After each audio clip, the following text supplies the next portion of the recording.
question, but no. I see.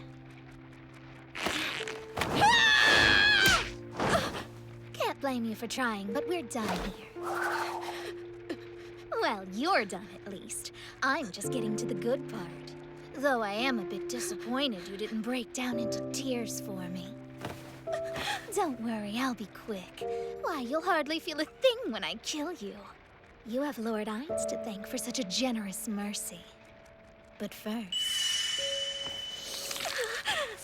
A bit salty, huh?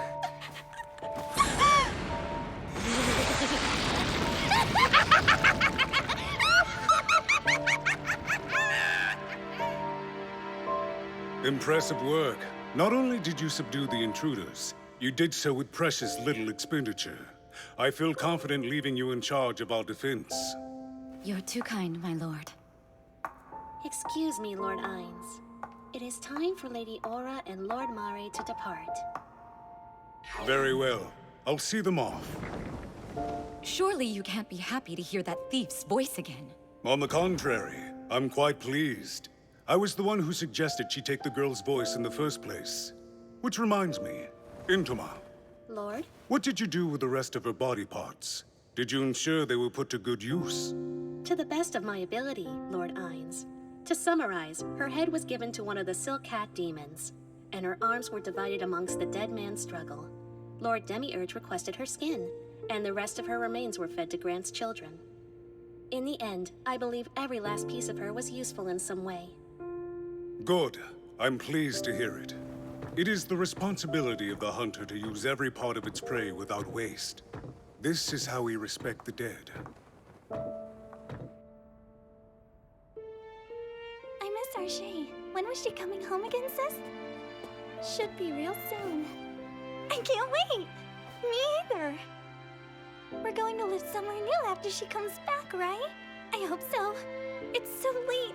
Wish she'd hurry. I know, huh? I'm gonna have her read me a story. And I'm gonna have her sleep in my bed. Not fair, that's cheating. What? You're cheating too. It's fine, because if we all live together, then we can just take turns. Mm-hmm. Together with you, and together with our Shay.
None of the workers survived? So soon, too. Very well, then. Now we know the strength of this Ainz Go. Those were high, capable teams, so he's not to be trifled with. He's a true threat. You have grown to be a fine leader. I've served under 6 generations of emperors, and even amongst this kingdom's finest, your talents are extraordinary. I have raised you like my own son and tried to instill all of my wisdom. And yet this time Old man. You must excuse me, Your Majesty. I was lost in thought. Pay me no heed. No, on the contrary. Even if you're getting on in years a bit, I still value your every word. Truly. Thank you for your kindness. I shall endeavor to be ever worthy of such favor. As for the workers, we need to clean up the pieces. Taking the head of one foolish noble should settle things nicely. Was that the idea? Just as you say, Your Majesty, and the people in this room are the only ones who know the truth of it. Although to be safe, I suppose we... What is this? Are we under attack? Your Majesty! A dragon! A dragon has landed in the inner garden! What the hell is going on here? It's not from the Council State, is it? Why did the Royal Air Guard let it through? Lord Paradigm, do you have any clue what this is about? Unfortunately, it's not a dragon I'm familiar with. But it seems to have dark elves riding on its back. He's just walking up to them. I don't know if that's smart. Your Majesty, please take cover. They landed on our roof. Clearly no place is safe. Even so, Everyone! Can you hear me? My name is Arabella Fiora, and this is Mari. Lord Ainzul Gon sent us. The Great Tomb of Nazarick, which Lord Ainz calls his home, was recently invaded by some unsavory sorts sent by your Emperor. This has put him in a bad mood. If no one comes to apologize for this offense, he will reduce your country to ash. And as proof, we'll start by eliminating everyone here. Mari? Okay, here we go.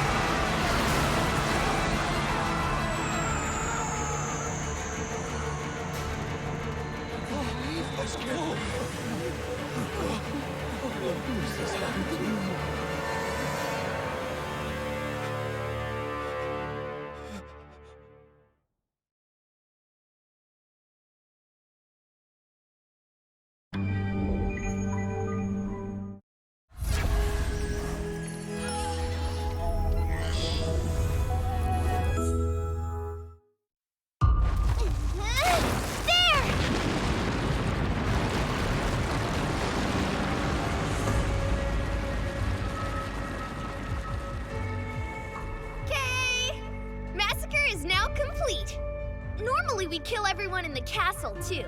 But we don't know which one of you is the Emperor, so I guess we'd better hold off. That said, if the Emperor doesn't apologize to our Lord, we'll destroy your whole country. Emperor, step up or we'll kill you all! Ainzul Gon. Who is he? No, I don't have time to analyze. Don't attack! I'm Emperor Jerk Neve Rune Fa Lord El Nix. I wish to talk. This guy's kind of gutsy. Yeah, I'm surprised you didn't run. Well, it seems I've underestimated our foe. I suppose I'll have to visit the Great Tomb of Nazarick myself, if we're to make peace with its ruler. I am very, very crazy, very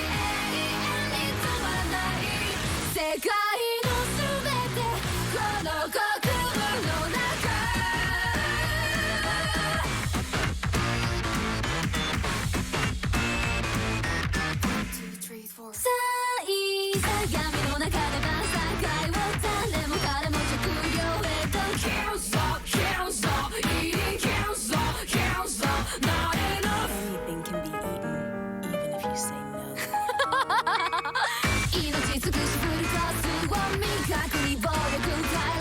Don't stop feeding, don't stop, one more bite.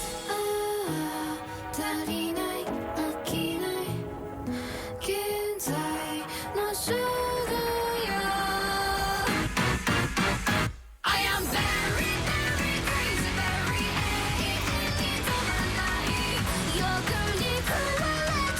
your logo, I wanna go. Very, very tasty, very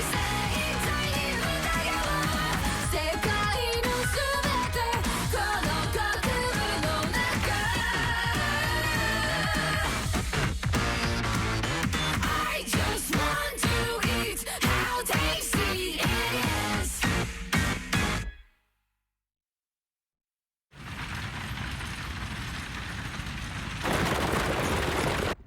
Majesty, please. Apologies, but we need you to wake.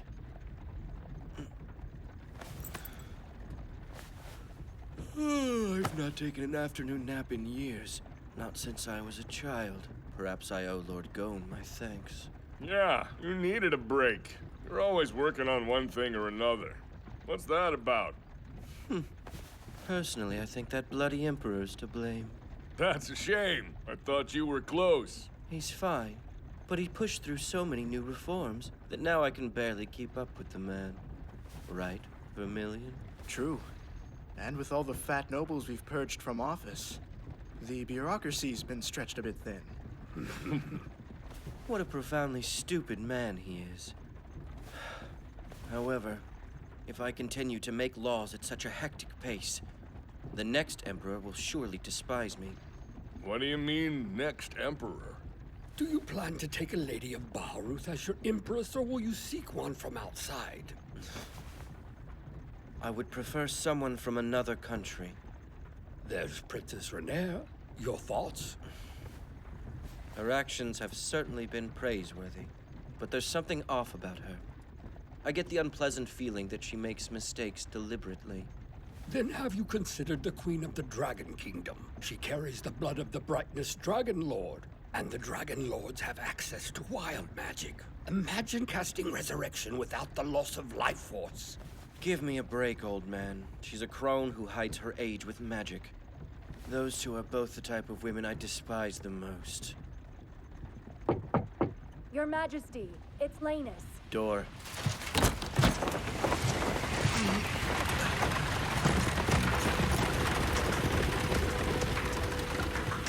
Your Majesty, excuse me.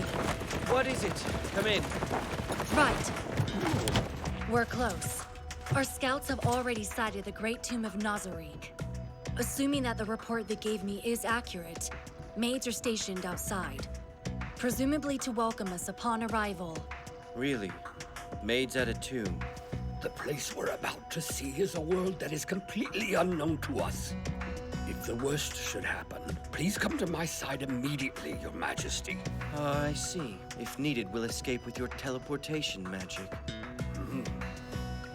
Well, if it comes to that, your knights will buy you as much time as we can. As always, I will prioritize my own safety first and foremost. Right, I understand. You informed me of this when you first became my knight. Yes, it's the deal we struck. Now, let's find out what kind of man this Ainz Ul Gone really is.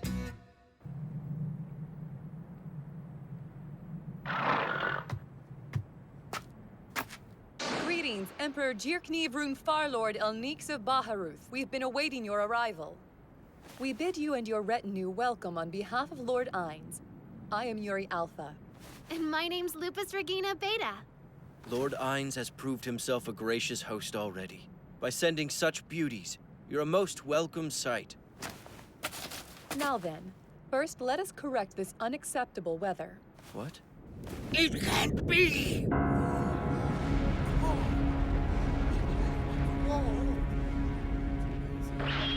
No more clouds.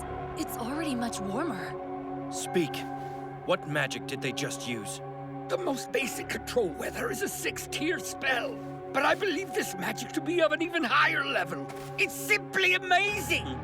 You all must be tired after your journey.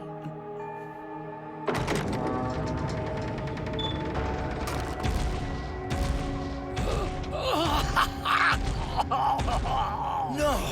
This is impossible! They're using Death Knights? Death Knights? What are these things? Are they the same as the undead you're keeping below the Ministry of Magic? Answer me! Yes, but it's unimaginable that anyone could control so many mighty undead! Majesty, look. Even with all 4 of us here, I have my doubts that we can beat one of those things. Stay back. You're in danger. You said it's fine for me to run? If you think that's for the best, then feel free. However, if you do run, you'll cease to be one of my knights, which would make you uninvited, much like the workers who came here before. No need to be nervous. The Death Knights you see here were created by the hand of Lord Ainz himself. Created, you say? Yes, as such, they are absolutely loyal to any order he might give them. You can rest assured that they'll do nothing to harm you.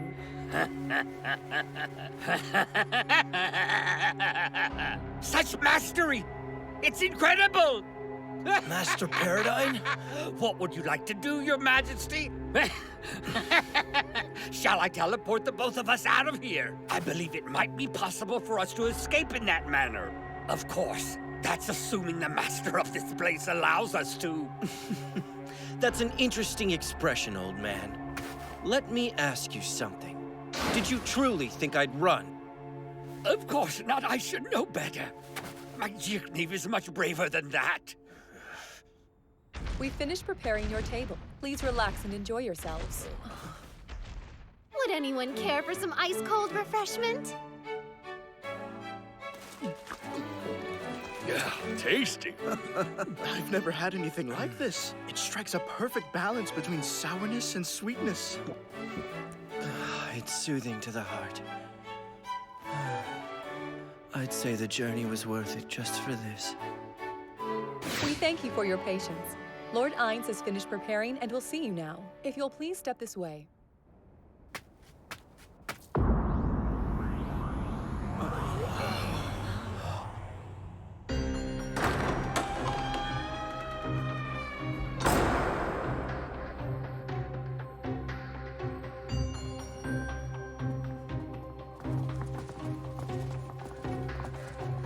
Gold, status, power, both military and magical.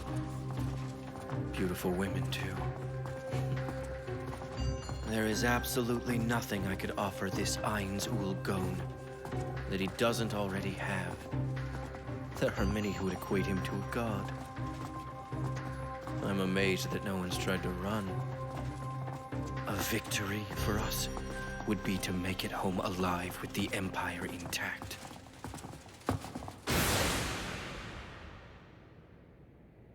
Excuse me, Lord Ainz, but the Emperor of Baharuth, Jirknev Rune Farlord Elnix, is here. He's come in response to your summons. Emperor Baharuth, thank you for coming. I am the master of the Great Tomb of Nazarick, Ainz Ul Gon.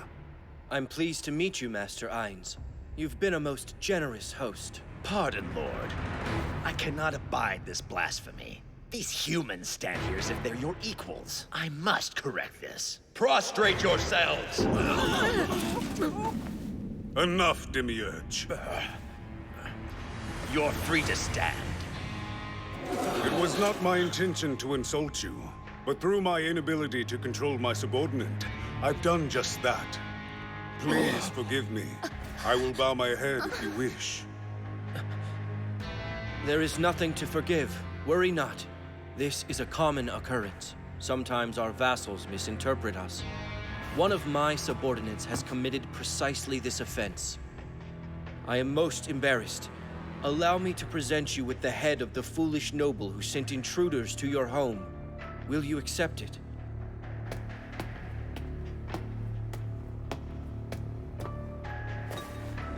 I shall. I'm not one for trophies, but I won't put this gift to waste.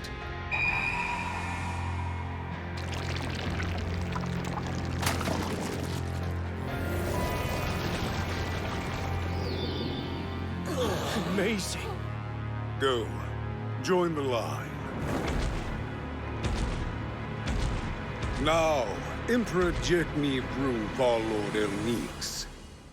Jirknev will suffice.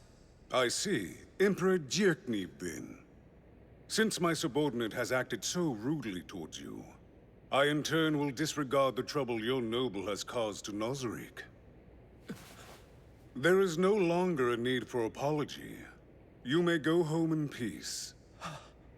We're about to be rather busy here in Nazarick. Thanks to your noble, we now realize that trouble will come to us, even if we keep to ourselves. Armed with that knowledge, we shall preempt any aggression that may come. What exactly is your meaning?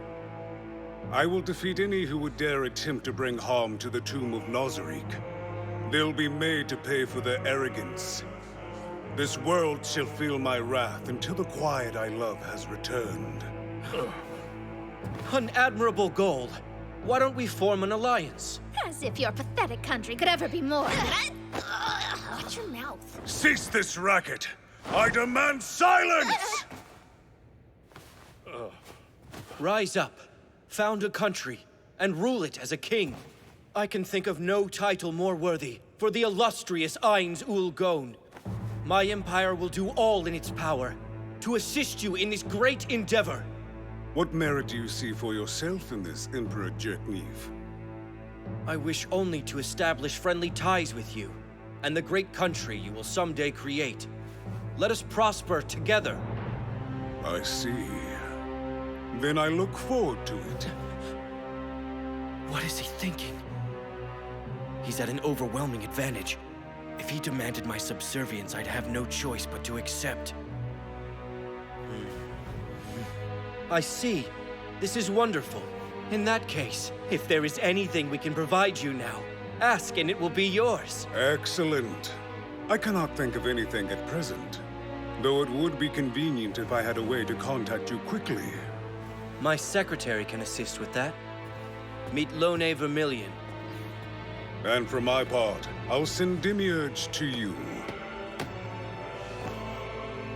Since you were so gracious as to forgive his rude display, I would like to leave this matter to him. Demiurge is one of my most trusted aides. I'm sure he can resolve any issue that might arise.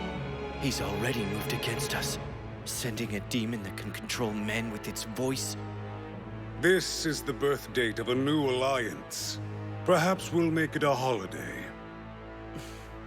I quite agree. Let's make it so. Nothing would please me more. Well, the Emperor acted just as expected. Pardon, Lord Ainz, but might I ask a humble question? Go on. Why are we treating that human emperor as an ally when he's clearly so much weaker than us? All of our actions must be justified. But why can't we simply take what we want? We could destroy Baharut with ease, but we would be condemned for our aggression. I'll not have the name of Ainz Ul Gown sullied so. I see. Oh wow, you were really thinking ahead, Lord Ainz. Do all of you truly believe that the thinking behind the Supreme One's plan is that simple? Huh? Huh? Huh? What? Is there something we missed? Oh, goodness. Lord Ainz, I think it would be beneficial to tell Shaltir and the others your true intentions. They affect our future plans, after all. As expected of you, Demiurge. Along with my overseer of the Floor Guardians, Albedo, you've recognized my true thinking. The hell is he talking about? It's amazing to think how long you've been planning. I finally see why you created Momon. It's brilliant. Your political acumen knows no bounds. Really? What does Momon have to do with it? I still don't grasp your meaning. Demiurge, I permit you to explain my plan as I believe you understand it. Yes, my lord.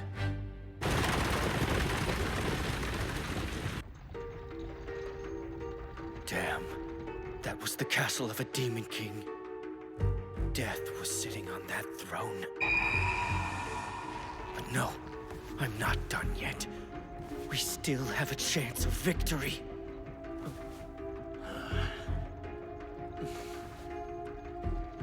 This Ainz Ul Gown is a monster among monsters who can make death knights with ease.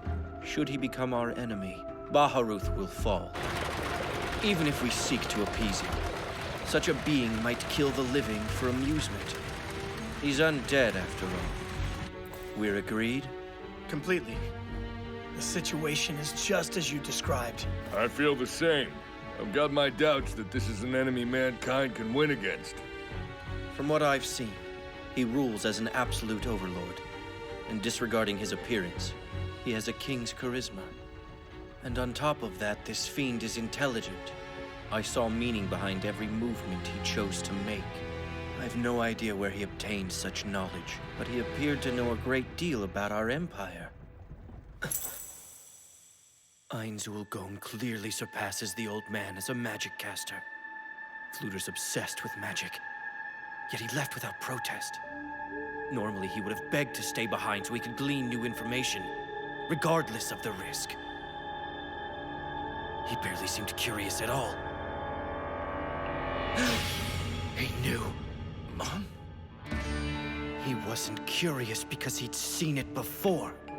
Sorry, but are you all right, Your Majesty? You look a little pale. How long? From the beginning? Of course. Yes, I believe he's the one who suggested we send workers to that tomb in the first place. He's a traitor. Fluter Paradine has betrayed me. That's impossible. Surely this is but a jest. It's no jest. Just how reliant upon him are we? If I strip him of power, how much damage will it cause us? The damage would be unimaginable. Fluter represents much of our strength. No country has a caster that can match him. Fluter's power is a great negotiating tool. If they learn of his demotion, our neighbors will feel emboldened. There is much we must accomplish if we're to overcome this threat. Our only hope is to gather together the Empire, the Kingdom, the Theocracy, the Council State, and the Holy Kingdom. We will have to create a grand alliance to fight against Nazarick. Ostensibly, the Empire will act as a faithful ally while we form a resistance. It's risky. In the event that our plan is discovered, our country will be the first to fall. Roles reversed, I would make an example of our Empire by destroying it. Oh yeah, that does sound like something you'd do. I'll take that as a compliment. Because of this, the Empire can't be the first to suggest an alliance. The other countries must band together on their own. And as we await this, we must seek out an individual with the power to threaten Ainz himself. You think they exist? I know it. I've seen them, standing by his throne. Yes, that's how he'll think. We can proceed with confidence that this is the Emperor's plan. Men of some intelligence, like himself, are often easier to read than fools. So the Emperor's plan is to turn one of us against the others while creating an alliance of human kingdoms behind Lord Ainz's back? Then it's doomed to fail, because none of us would ever betray Lord Ainz. If the Empire is already planning to betray us, then maybe we should go ahead and destroy it right now. No need for that. Everything that has transpired has played directly into our master's great plan. Isn't that right, my lord? Yes, exactly so. Lord Ainz's gaze is always set to the distant future. If not for the hero Momon, we would have been forced to rule Irantel through fear and oppression. The Golden Princess may have been of assistance there, but such a valuable card is best kept in reserve. She was just as I imagined from Sebas's description. No, she surpassed my expectations. I like her. If that's the case, I'd like to meet her myself someday. I think you'll get the opportunity soon. Now then, Supreme One, in accordance with the plan that you set into motion, the stage is now set for our country to rise and dominate this world. Yes, quite. I think this leaves us with one final matter to be decided at present. A mere king would be no different from any of the other worms we're about to conquer. I humbly suggest that we come up with a more befitting title. Very well. Do as you wish. Would anybody here care to make a suggestion? Why, yes, I have an idea. In honor of Lord Ainz's perfect form, I believe we should call him the King of Beauty. Huh? I've got one! There's no one who's stronger than Lord Ainz, so why don't we call him the Muscle King? May I suggest one? Lord Ainz is very kind, so, what if we called him, I don't know, the King of Love, maybe? Personally, I believe we should call him the Wise King, in honor of his sound judgment. Wise King? So dorky. Sebas? I, for one, believe that King Ainz would be sufficient. And as for my opinion, since he's the one who stands above all other supreme beings, why not the Supreme King? What are your thoughts, Cocytus? Lord Ainz is unrivaled in magic. The people he rules should know that. Therefore, I believe the Sorcerer King would be a fitting title for him. Yes, a fine suggestion, Cocytus. Once our country is established, I shall be known as Ainz ul Gown, the Sorcerer King.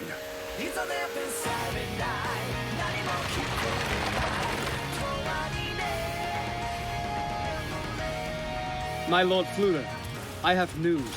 A pair of Adamantite-class adventurers wish to meet with you. They're a team that calls themselves Darkness.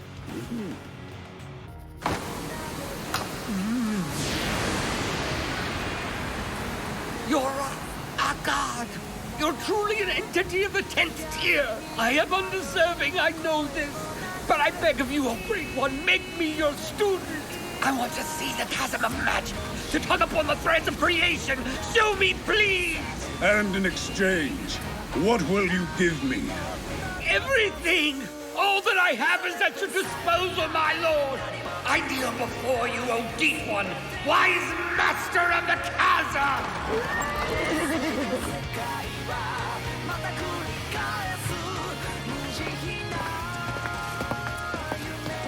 Your Grace, it's fine. We have to be both clever and swift. This is no petty border dispute, but a battle to defend mankind, to protect our future.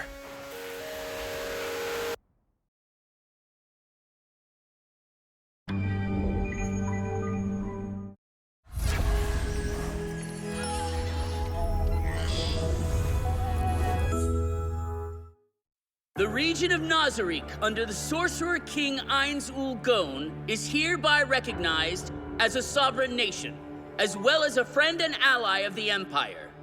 By decree of Jirkniv Rune Farlord El Neeks, Emperor of Baharuth. Furthermore, the city of Irantel, as well as the lands around it, belong to Nazariq, yet are currently held by the Riestes Kingdom. These lands should be returned to their original owner at once. Should this demand be refused, the Empire will be proud to aid Sorcerer King Gon in the liberation of his country.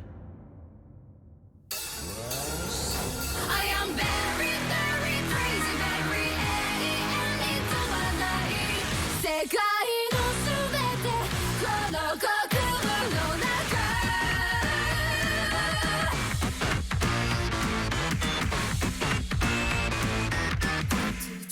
さあいい鏡の中で晩餐会を誰も彼も着用へと Can't stop, can't stop, eating can't stop, can't stop, not enough. Anything can be eaten, even if you say no. 命尽くし振りかすを味覚に暴力快楽を Don't stop, don't stop, feeding, don't stop, don't stop, one more bite. 足りない飽きない現在の主語よ I am very, very crazy, very 永遠に止まらない欲に食われたのじゃ Logo, I wanna go Very, very tasty, very 生体に疑う世界の全てこの国部の中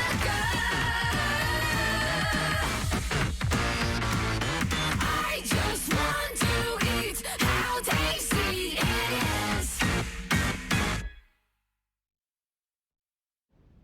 Our historians have found no mention of a country known as Nazariq, nor of an Ainz Ul Gon who owned the land surrounding Irantel.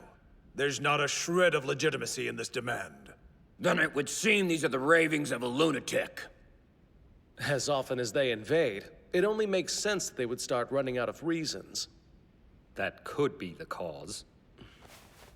Now that said, I can't help but feel that I've heard this name once before. From the Chief Warrior, I believe. He is the same magic caster who saved my life. Of that I'm sure. Oh, I see. And afterwards, did he offer to let you kiss his royal ring? Control yourselves. You stand before the king. Well, I doubt we'll need to give much attention to one magic caster. If you would permit me to speak. Their claims are baseless, their demands unreasonable. We have no choice but to go to war. But then...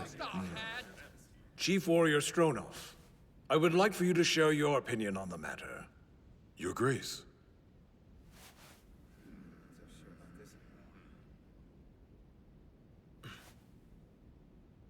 In my humble opinion, this war will not be ended so easily as the annual wars that have preceded it. Do you have a reason? Yes, it's because we'll be fighting the great magic caster Ainz Ul Gon. My king, how important is Irantel? I think, if possible, we should cede it without resisting. A rare thing to hear the kingdom's chief warrior speak like a whipped pup. Though the idea itself is not without merit, we could potentially avoid a costly war simply by ceding a single city. It's a king's duty to protect his people from needless suffering. Would a true king not be willing to make such an honorable sacrifice before letting his people suffer? Well said indeed. That land is under direct control of the king. If you think it right that he give that land to the enemy, then why not offer your own? Chief Warrior, your words invite needless suspicion as to your allegiance. Yes, quite right. So they do. The loyalty of my chief warrior has been tested and proven. It's beyond dispute. This magic caster must be strong enough to warrant such words. I appreciate your counsel, but I can't simply cede Erantel. A ruler cannot give up his cities freely. It's my duty to protect them. Your Grace, forgive me for speaking so foolishly. War is inevitable. Let's speak practically. First, as this is a matter of the defense of Restedxp, we all must prepare to lend our aid.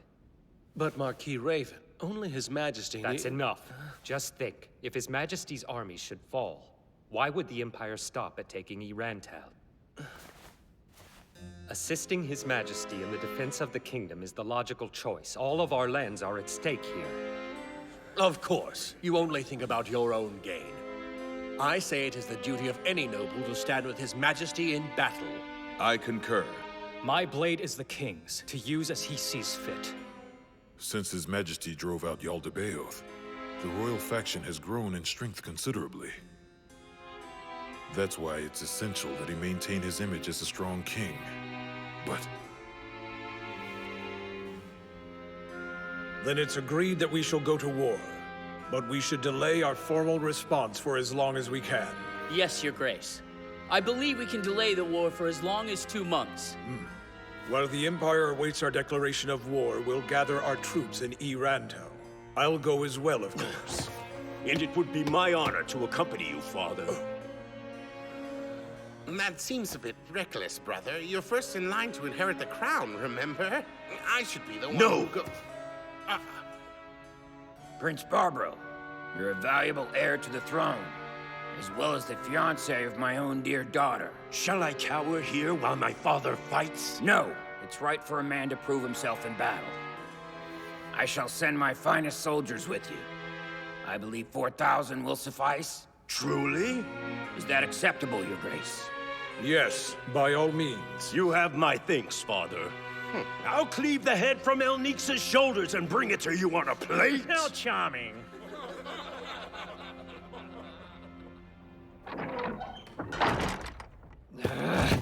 That idiot prince. He'll cleave the head from El Nix's shoulders. Every last one of them's a damn imbecile. How can they not see the danger our kingdom is in? The nobles would rather fight each other than the Empire. Marquis Bloomrush is the worst of them. He's selling the kingdom's secrets to the Empire.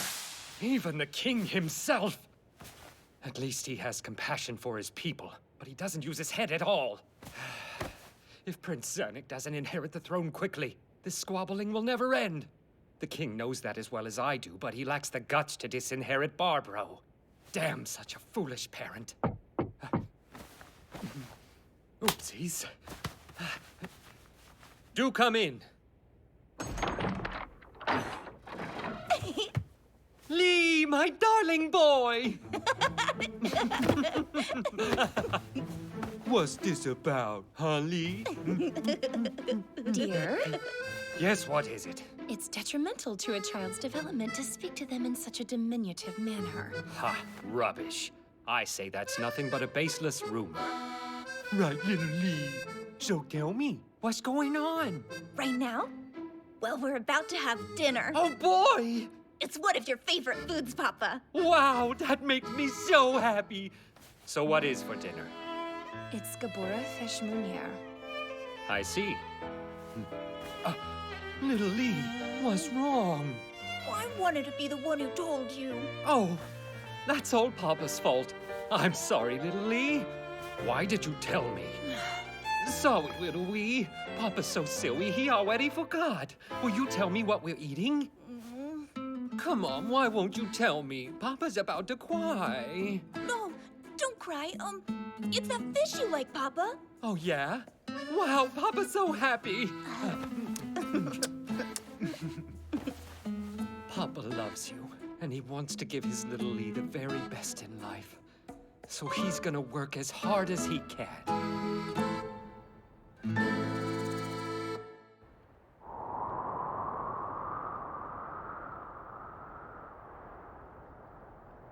Everyone, thanks to your hard work, preparations for war are complete. Now we must discuss our strategy for the battle to come. 3 days ago, the Emperor sent us a missive stating where his army will await us. Is it not the same as always? Yes, we'll fight in the cursed fog of the Kotz Plains yet again. Then can we assume that they'll be employing their usual tactics? Unfortunately, Marquis Bloomrush, I don't believe that's likely. I sent my subordinates a team of ex-Orichalcum adventurers to scout their army. They reported seeing 6 different coats of arms. So many? For every 2 men they brought last year, they've brought another. This is 3/4 of their army. In addition, we can expect the magic caster Ainz Ul Gon to fight beside them. A single magic caster can't sway the results of this battle, no matter how strong he is. Well, to be safe, I think we should estimate that he has the strength of 5,000 foot soldiers. What? Why so many?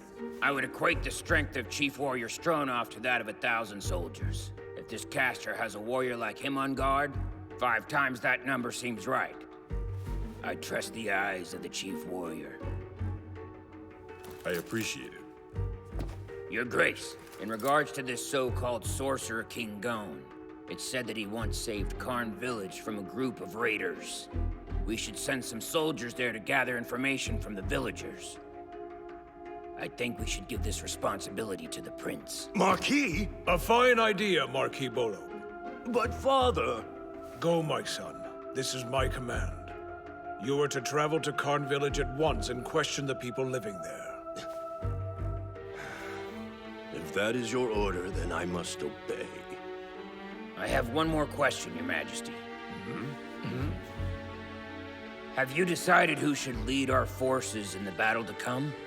I believe I would be the most fitting candidate.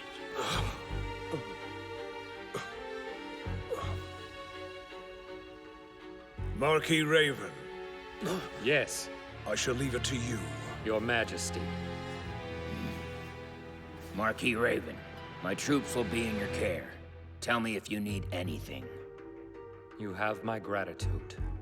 Any other matters to resolve? Very well, then prepare yourselves for battle.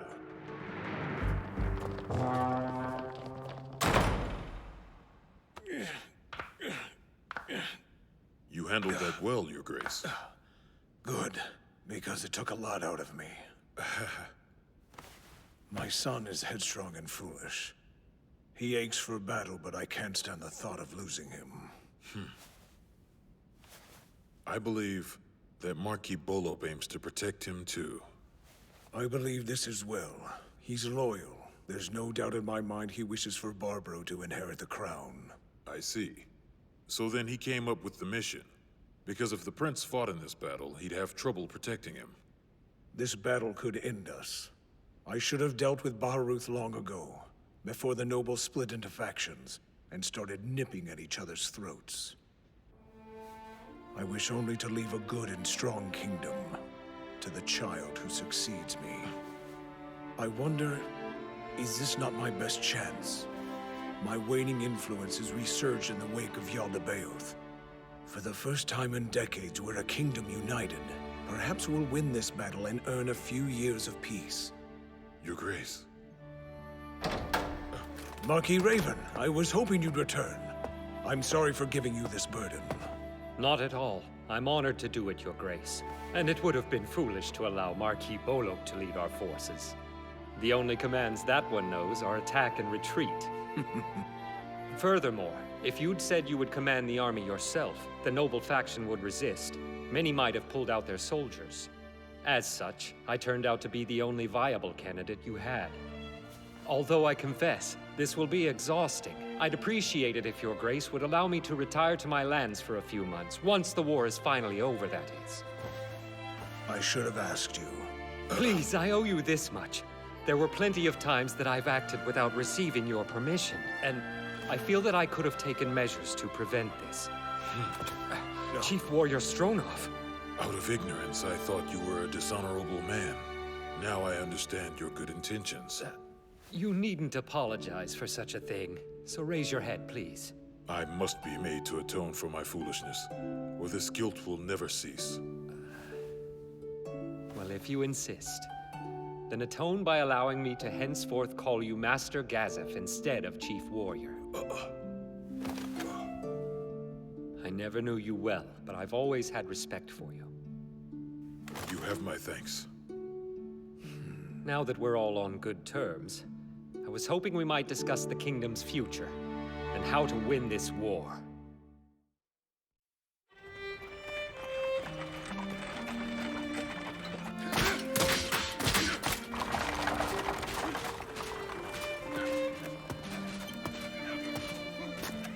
How many of these men will come back alive?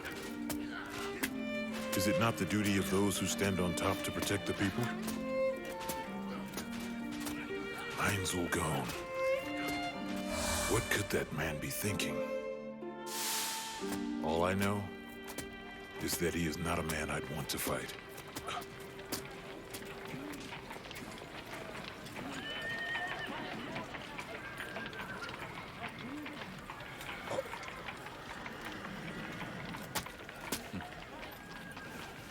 I take it the adventurers have decided to stay out of this battle? Guess so. With the exception of Lockmeyer's group, they all work for Marquis Raven now. I see. Hey, Lord Stronov! Just call me Gazef. Well, Klein, you allowed me to sneak up behind you in plate armor, which tells me you're slacking. Oh, my apologies, sir. It's all right to relax every now and then. You noticed me from across the street. Of course I did. You were letting your presence ooze out all over the place. Klein, when you're protecting Princess Renaer, you should be aware of such presences. So that's what you're on about. Listen, Klein, since you're usually training on your own, it can be difficult to sharpen those kinds of senses. Not all of your enemies will want to come at you head-on with a sword in hand. Make sense? As you say. Gazef, thank you for bringing this shortcoming to my attention. I'll train harder. It's fine. As the princess's guard, you're one of my subordinates. This is my fault. I should have trained you more, but I was worried the nobles would see us. Even now, I'm leaving that duty to another. There's no need for thanks. So hey, are you two free right now? Tell me, what were the two of you doing over there? Oh, we went to pay a visit to Momon of Darkness. Did you now? I hear that he recently made Irantel his home. Right. We heard the same, so we went back to his place to see if he'd give us some advice about Shaltir Bloodfallen, the vampire. On the same day, not far from where I first met that monster, Momon took down a Honyon Pinyoko. Honyon Pinyoko? Huh? I heard about that.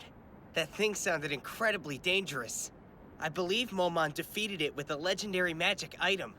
You did your research. Apparently Momon was trying to hunt down 2 vampires, which leads me to believe that the one he didn't take down was Shaltir Bloodfallen. Good guess. So, what did he have to say? Well, not a lot. He wasn't at home. That's unfortunate. He could have been helpful. I'd like to speak with this Momon myself someday. Talk about an amazing view. Yeah, it's none too rough on the eyes. Those are the Kotz Plains. We'll be fighting there soon. They're less pleasant up close. The undead wander through that fog. Those fields are stained with blood.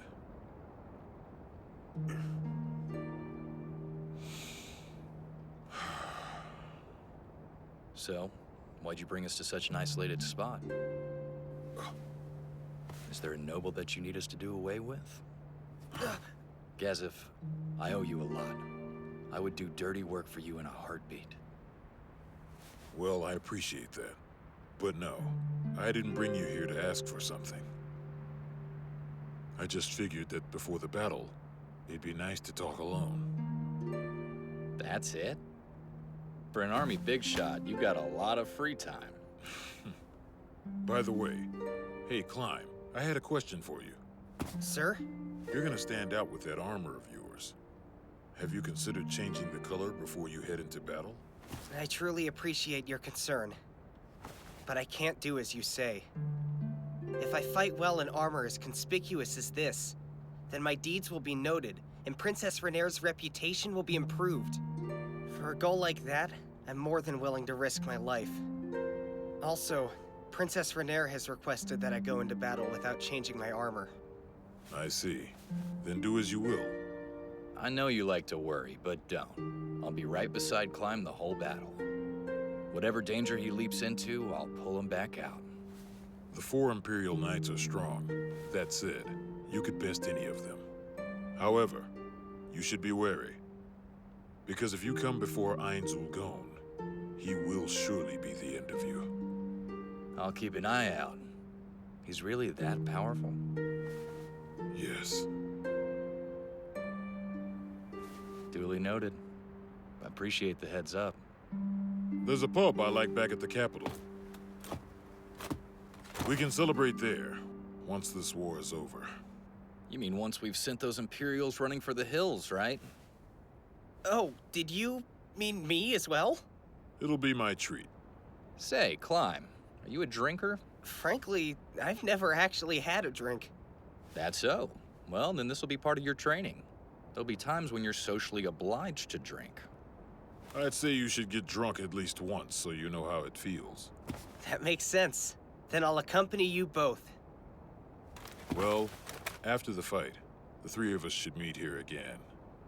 So do your best to stay alive. We pay our respects to the Sorcerer King! I appreciate your kind welcome. Your Majesty, I am known as Sir Nimble Arkdale Anok. It's my honor to serve as your guide. I'll be in your care then. Forgive me for any trouble I might cause you. I'm General Carving. Pleasure to meet you. First off, I would like to thank you for assisting my regiment. We're honored to have you fighting beside us. It was Emperor Jeknev's request. I'm glad I accepted. By the way, I hear you wish to signal the battle start with one of my spells. If that is the case, might I bolster our ranks with a portion of my own army? That would be a great help and honor, Your Grace. However, we plan to attack the kingdom as early as the day after next. That won't be a problem. Can you hear me, Shoutier? Open a gate right behind me. I have need of my soldiers.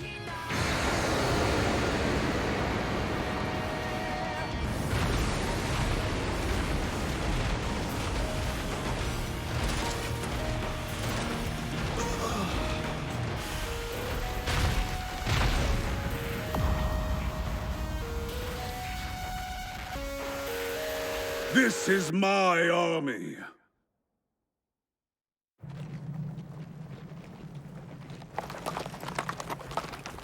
Damn it, Marquis Raven. I should be the one to inherit Father's crown. But he sided with my brother.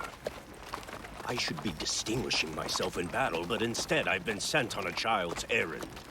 Hold on. Could it be that Father wants to stop me from proving myself? Prince Barbaro? Are you feeling ill, Your Highness? No, I feel fine. I'm thinking on our mission, and how best we might complete it. Have you any thoughts, Baron Shineko? Not at this time, Highness. I'll leave such weighty matters to the future king. You. Yes, Your Highness. What are your orders? We need to hurry. Let's double our pace and reach Karn quickly. This way, we'll finish our job, return tomorrow night, and then we can take a short nap and head to the Kots Plains before the morning sun rises. But out of our 5,000 soldiers, 4,500 are on foot. At that pace, some of them will collapse from exhaustion. That's an order I just gave you. We must bring down the Empire's army. Defeat at the Kots Plains is not an option. Make them run. Whip them if you must. As you command.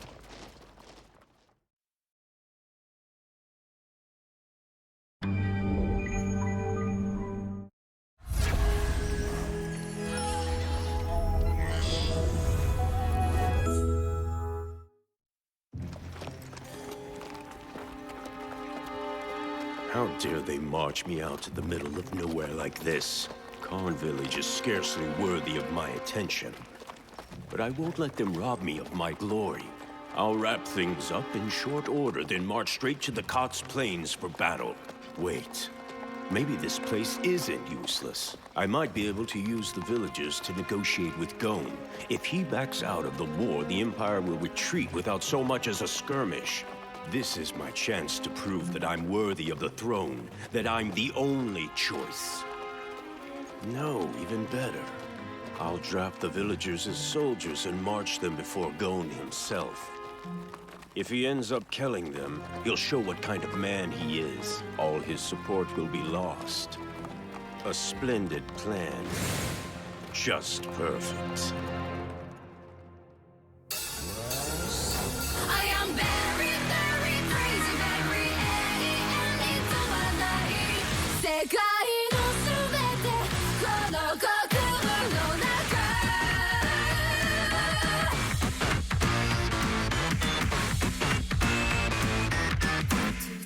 さい闇の中で晩餐会を誰も彼も着用へと Can't stop, can't stop, eating can't stop, can't stop, not enough. Anything can be eaten, even if you say no. 命尽くしフル活を味覚に暴力快楽を Don't stop, don't stop, feeding, don't stop, don't stop, one more bite. 足りない飽きない現在の衝動よ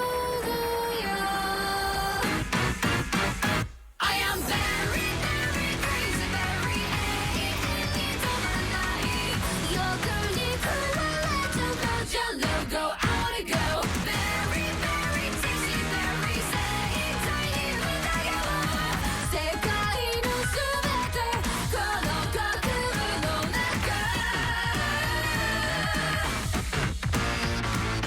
I just want to eat how tasty it is.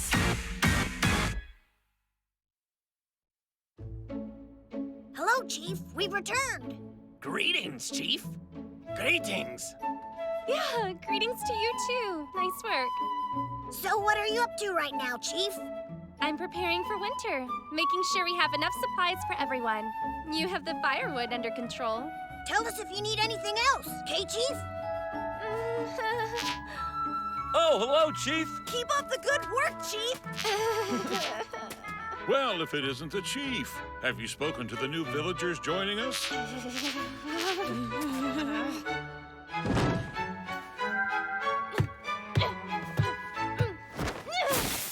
one more person calls me Chief, I am going to scream! We need to check on the dried grass. Try to hang in there till we're done with our inventory. Considering that so many people think I can crush a barghest with my bare hands, I suppose the least I can do is take stock of our supplies properly. But Chief, you... I mean, Henry, you're pretty tough.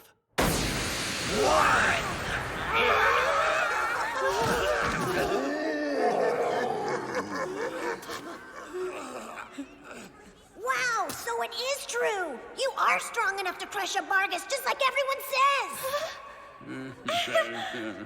Chief, so strong! Chief, so great! I knew you could do it, sis!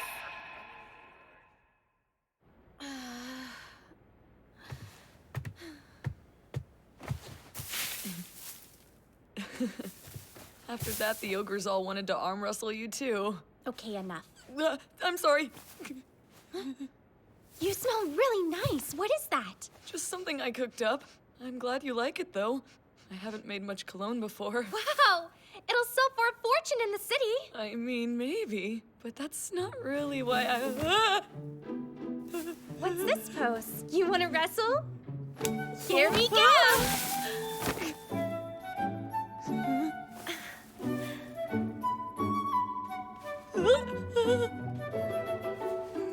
Bad news, Miss Henry!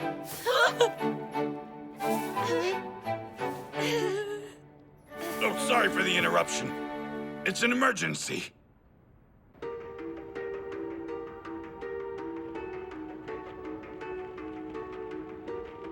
The royal army came to Karn Village. Yes, my lord. The first prince, Barbaro, suddenly appeared at their gates with 5,000 soldiers. To what end? He claims he's here to question villagers who have come into contact with you. But I believe his true intention is to hold the village hostage, in hopes you'll surrender before the battle with the Empire starts. The royal army may not be strong, but 5,000 soldiers is overwhelming. Khan's goblins and ogres won't be enough to turn them away. How are they responding to this? It seems that the villagers are just trying to buy time right now. I have come as a vassal of the first prince of Riestes, Barbaro Onrian Iel Ryle myself. We have a matter of great importance to discuss. Open this gate immediately! I'm sorry, but there's countdown everywhere in sight here. We can't possibly let a prince visit until we clean it up. What? Enri is holding them off at the gate. In the meantime, the goblins and ogres are hiding. Oh no! I've got dung on my hands! I'll wash them and come back! She seems to be handling this well. I wonder if Demiurge planned for this. I'll just have to act like I knew it would happen or something. Either way, the village itself isn't a big deal. I just don't want anyone finding out about our potion experiments. Lupus Regina, continue to monitor the village and tell me every last detail. There are 4 people you must protect. You know who they are. Of course, my lord. We have heard word that you are connected to the rebel forces of Ainz Ul Gone. If you will not cooperate, that must be the case. If these accusations are false, prove it and open the gate! Ha! Enough of this. They've given us all the proof we need. Burn this place to the ground! Please, my lord. If we're forced to kill this many civilians, surely our morale will suffer for it. Fine, then strike the tower. Burn it down and they'll get the message. Now no one will die. That good enough?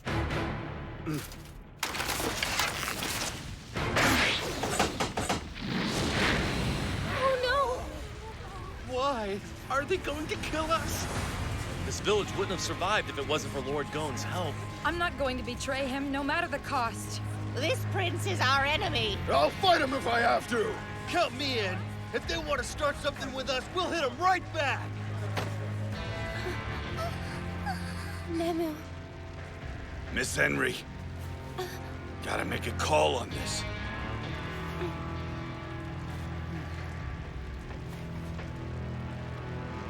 All right, everyone.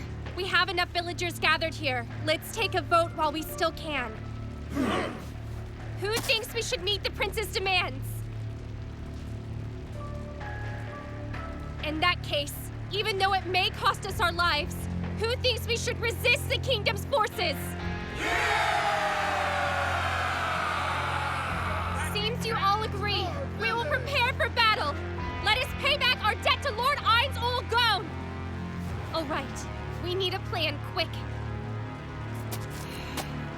Your courage is admirable.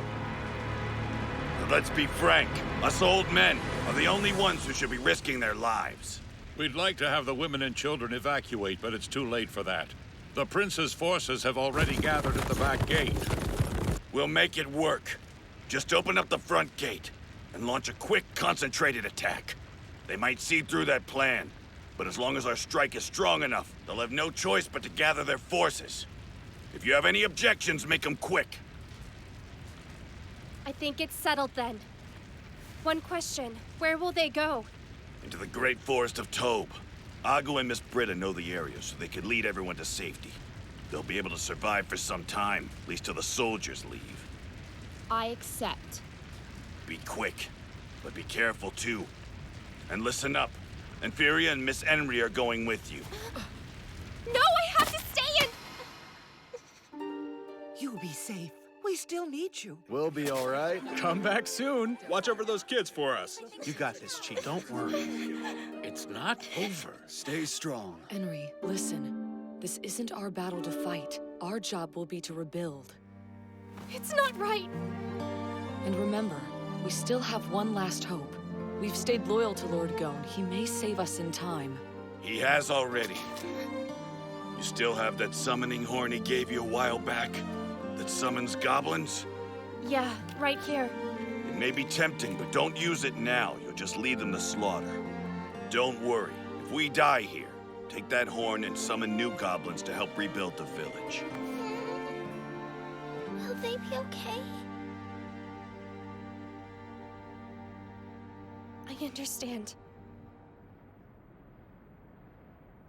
I don't have much time. How will I know who to question? Damn it! I should have brought an Inquisitor. Torture would settle this quickly. They're finally letting us in. All units forward!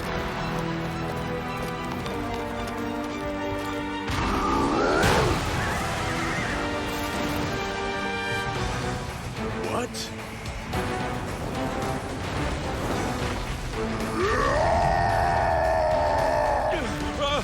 Hold on! Why, there's an ogre here!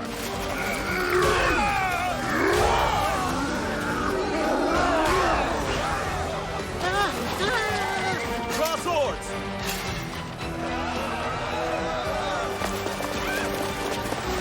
Shouldn't we be firing arrows? What's going on? We'd like to, my lord, but I fear we'd hit our own men. Oh.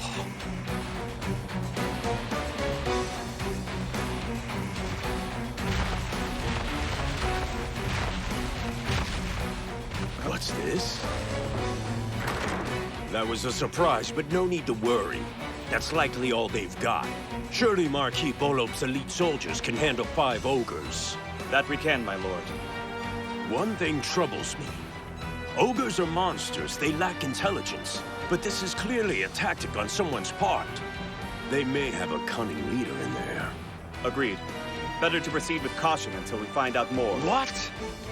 Look at that! They've trampled all over our flag! This isn't a village, it's an enemy stronghold! Burn it to the ground! Gather those we've sent to the back gate. Unleash a volley of fire over these walls! We'll hunt down the villagers and kill every last one! Good. It looks like Jugum's diversion was a success. All of the soldiers have moved to the front gate. Let's go! Ready? Just follow my lead.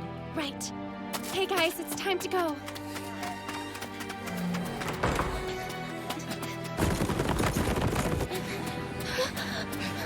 They're here. Come on, hurry! We just have to make it to the forest.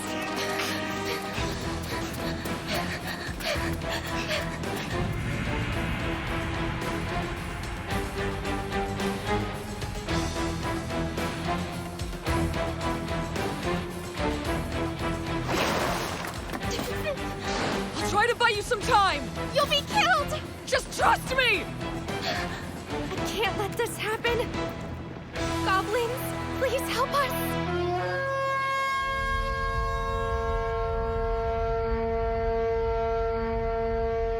She used it.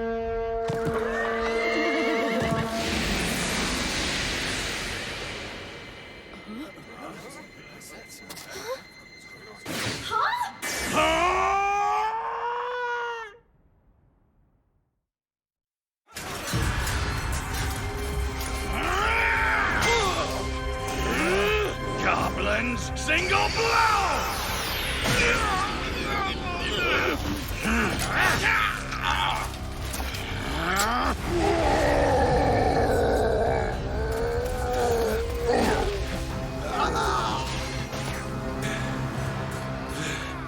Miss Henry must be safe in the forest by now. We've hardly put a dent in them.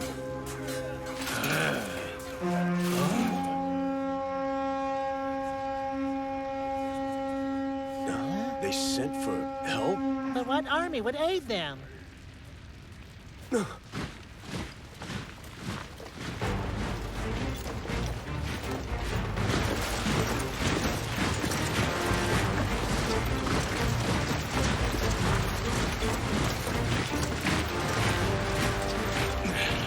Reinforcements are here! Retreat to the back!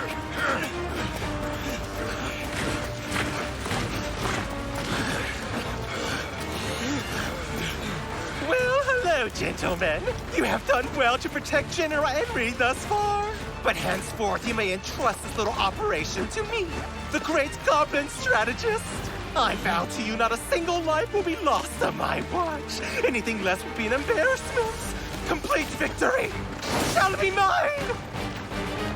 What's going on? There's gotta be over 1,000 of these guys! This is bonkers! My lord, that horn I heard before the goblins showed up was a magic item, wasn't it? The horn. Ah, yes, of course. The horn. It was so insignificant to me, I forgot I had given it to that human woman as a gift. That's the only logical explanation, I guess. But the Horn of the Goblin General isn't supposed to be that badass. It's just some garbage item that summons a few low-level goblins. Not like a whole army.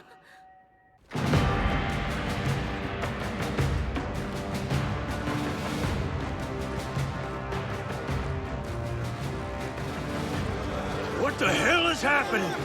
My lord, we must retreat! You think we can't handle some goblins? Stop wasting time and fight! Listen, this isn't just a handful of troops we're dealing with. It's an overwhelming force. Please give the order to withdraw. Use your head for once! If this army's as strong as you say, what if they invade Irantel? It would be our fault! Then we shall do our best, my lord. All right, take the V formation! Ready? Attack! We are the Goblin Heavy Infantry Corps. In the name of the Honorable General Henry, we shall crush your paltry forces beneath our boots.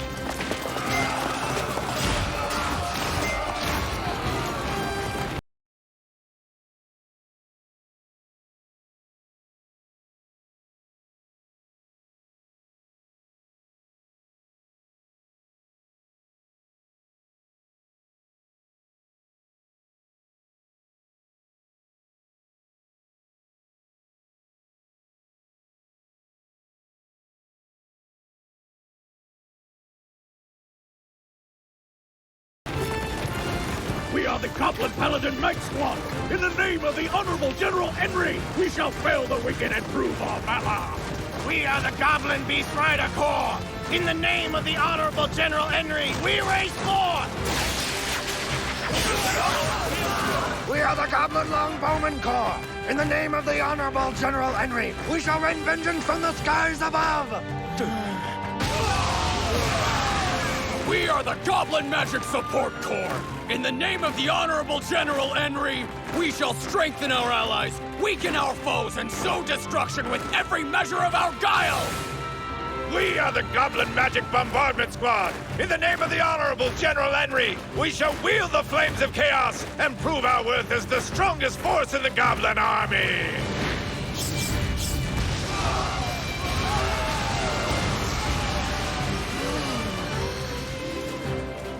It's Henry! There you are! I'm so glad you're safe! Honorable General Henry, the valiant troops you see before you are yours to command. 5,000 of the finest soldiers of every variety, suitable for a leader of your prowess. My lord, give the word. Let's retreat. Not a chance. Huh? We are the Goblin Assassin Squad who walk among the shadows. In the name of the Honorable General Henry, we shall seize your final breath. I am one of the 13 Redcaps, the Goblin Elite Guard tasked with defending the Honorable General Henry. Though it appears my services aren't needed here. Protect His Majesty! Pull back immediately! Too late, punk!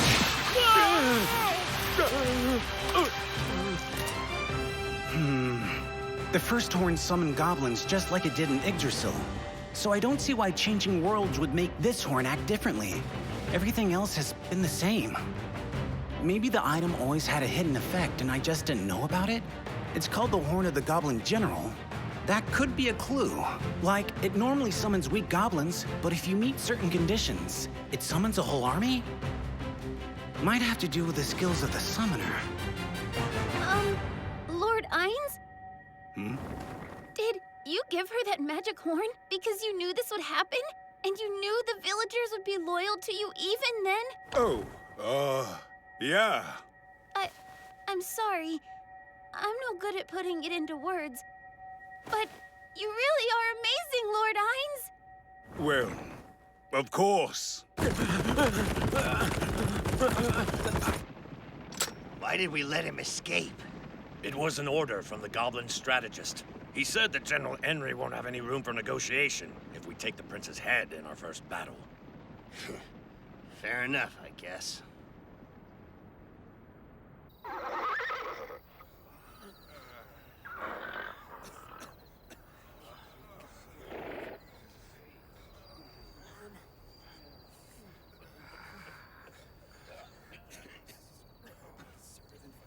It's absurd.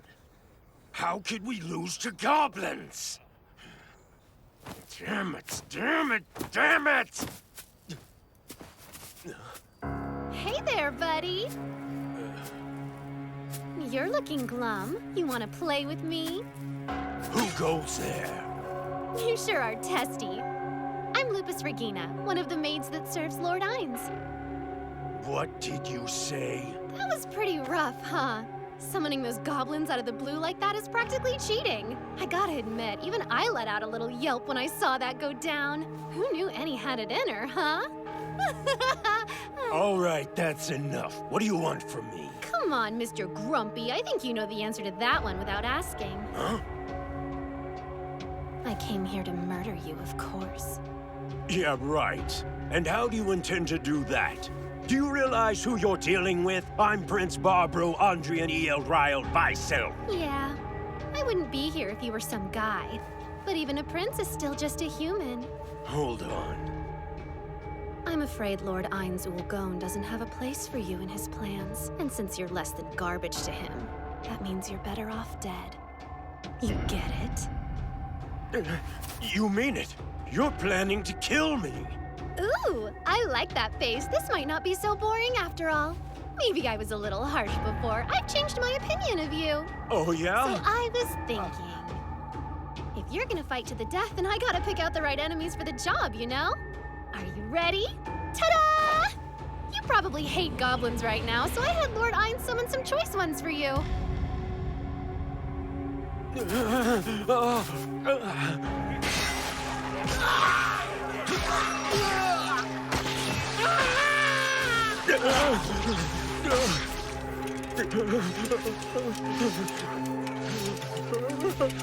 My powers don't measure up to solutions. But beggars can't be choosers, and I do have my charms.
Our war should begin shortly, if I'm not mistaken.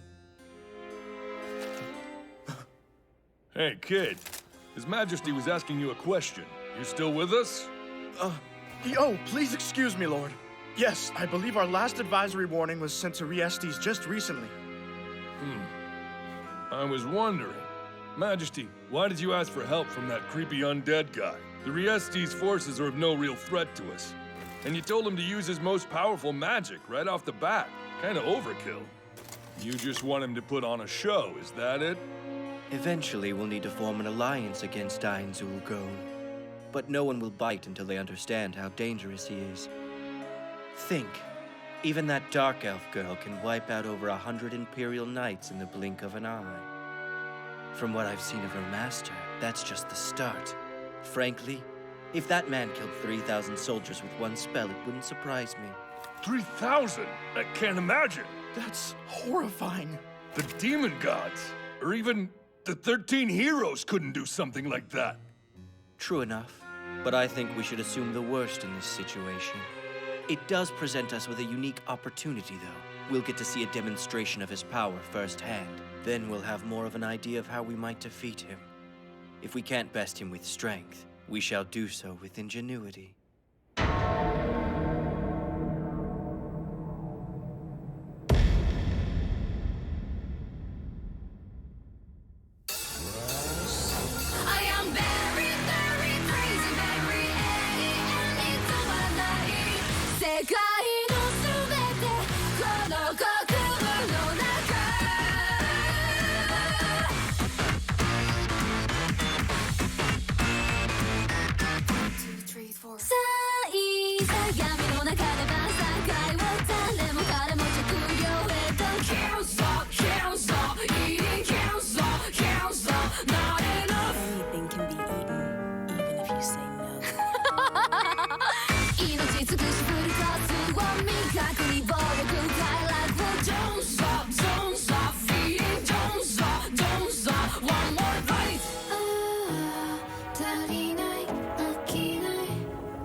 I'm certain they received the final warning. War should have started already. The Empire's just standing there. Also, there's still no word from Prince Barbro? No, sir.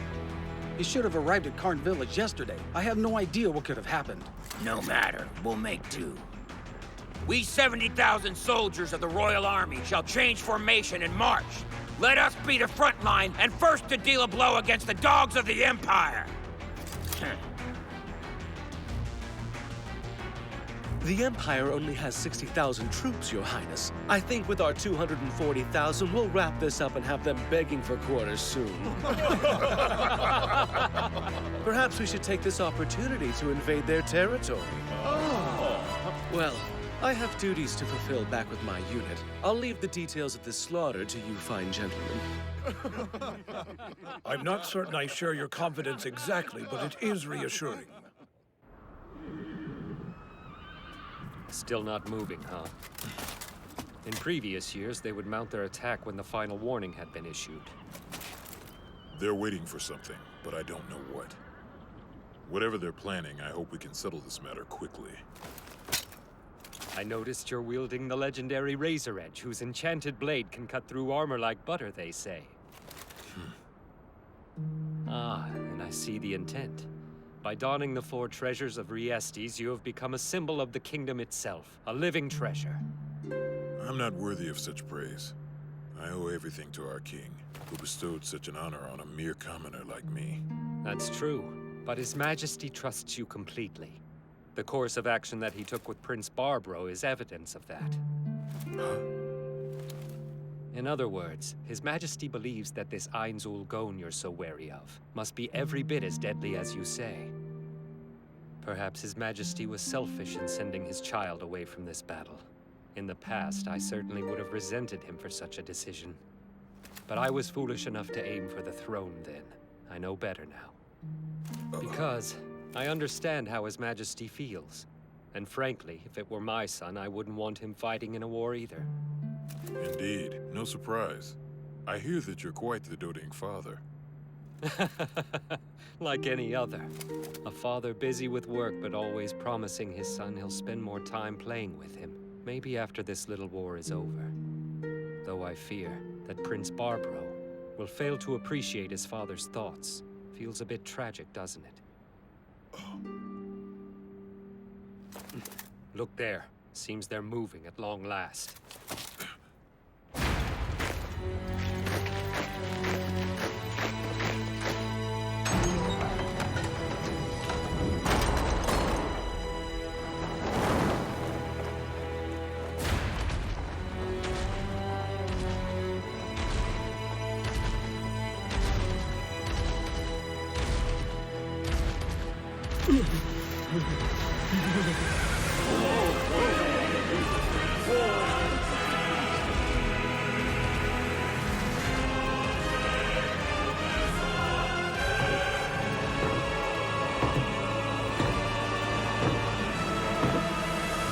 Master Gon. That's him? The magic caster who could bring our land to ruin? The mighty Ainzul Gon? Listen, sir. I recommend you call your team of ex-adventurers quickly. We need their expertise. Marquis Raven! Something terrible is about to happen. Did you feel it too?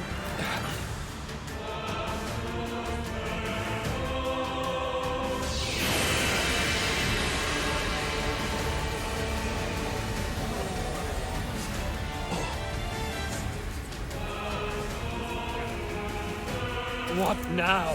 I can scarcely comprehend that power, let alone hope to defeat it. I'm going to return to my unit. Protect the king, Master Gazef. I fear we must order a retreat. Indeed, and I must insist that we do so immediately. I concur. Disgraceful though it may be, it seems we've no choice. Marquis Raven, good luck. You as well, Master Gazef.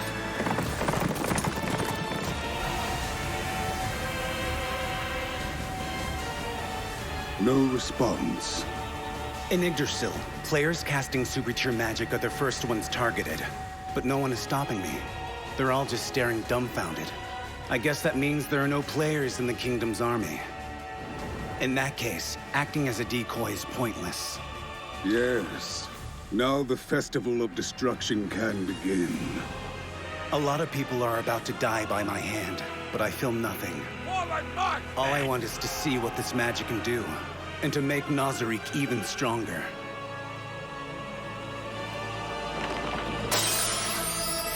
I make this tribute to dark fertility. Ea Shang Eagle Wrath!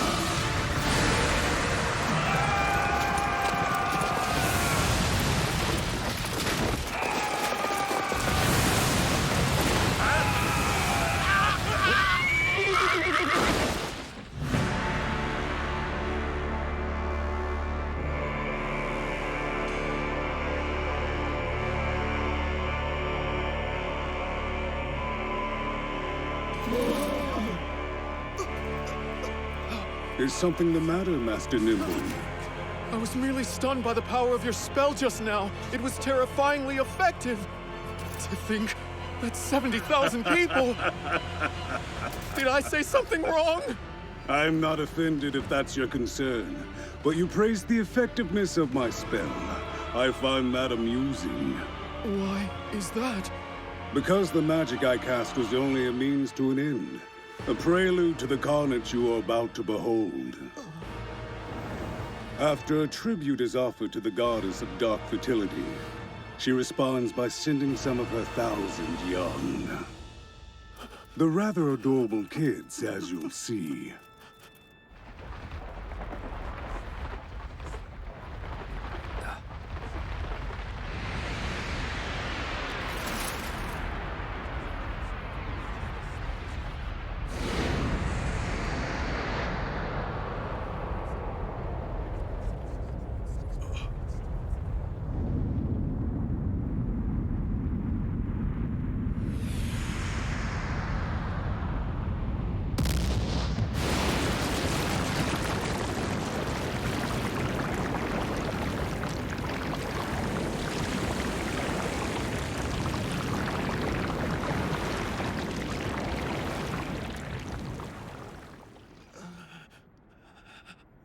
And now I show you the face of despair.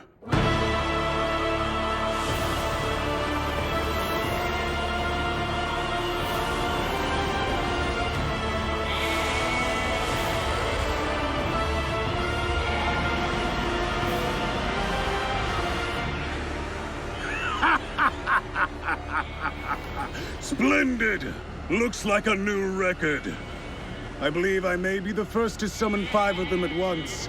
A pity all the sacrifices that made this moment possible can't share it with me. Congratulations on your summoning! I'd expect nothing less, my lord. Why, thank you, Mare. Congratulations, Your Grace. How kind of you. I know our objective was to show off my strength to other countries, and I do believe we have accomplished that. But still, it seems like a waste to send away the children before they can play. Especially after you set a new record. Yes, let's have a little fun. Put them down, little goats. Do your wicked mother proud. But there are 3, or rather 4 people who you must not kill. Run wild, but spare them your wrath.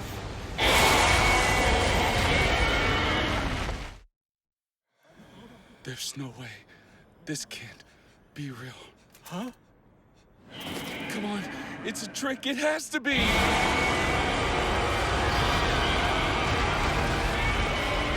Everyone, ready your spears! Did you hear what I said, damn it? Don't just stand there! Ready your spears!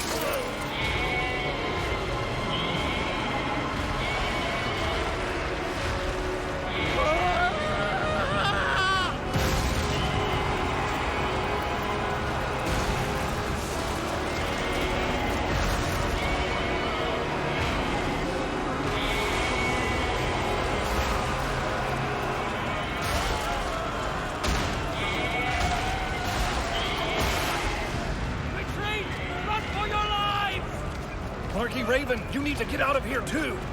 I'm ready. Follow my lead.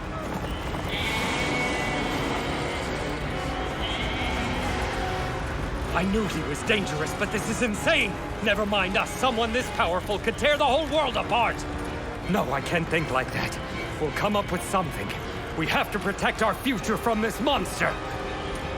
I think it's chasing us. Be careful. Damn it. We gotta take a stand! Everyone cast your spells! Reinforced armor! All right! Lesser strike! Marquis, we'll do what we can. Hopefully we'll draw it away. I don't know how this will go, so keep running and don't look back, Marquis! Thank you all! Now, to battle! Yeah! Fireball! Impenetrable fortress!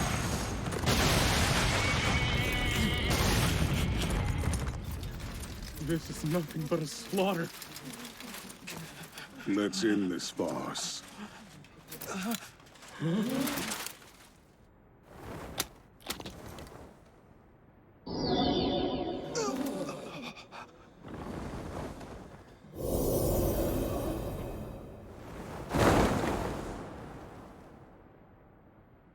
Now, applaud!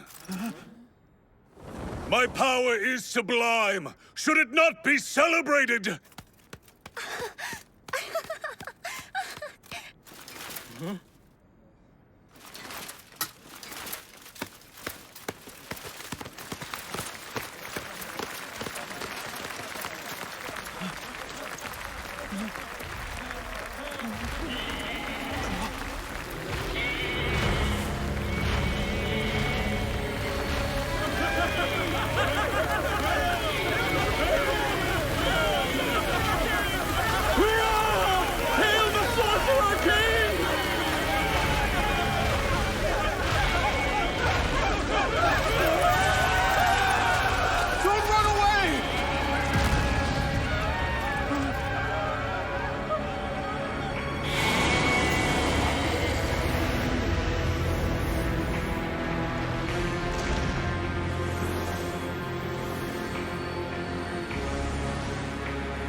If I recall in our original plan, you were to launch your attack after I cast my spell, and yet it seems that your troops have fled instead.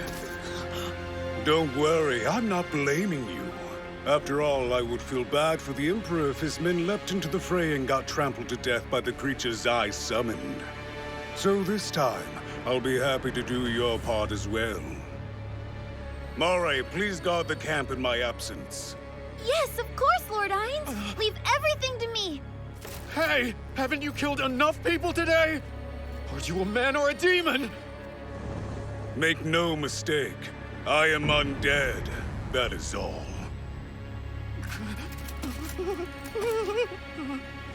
All that's left is to do a little cleanup.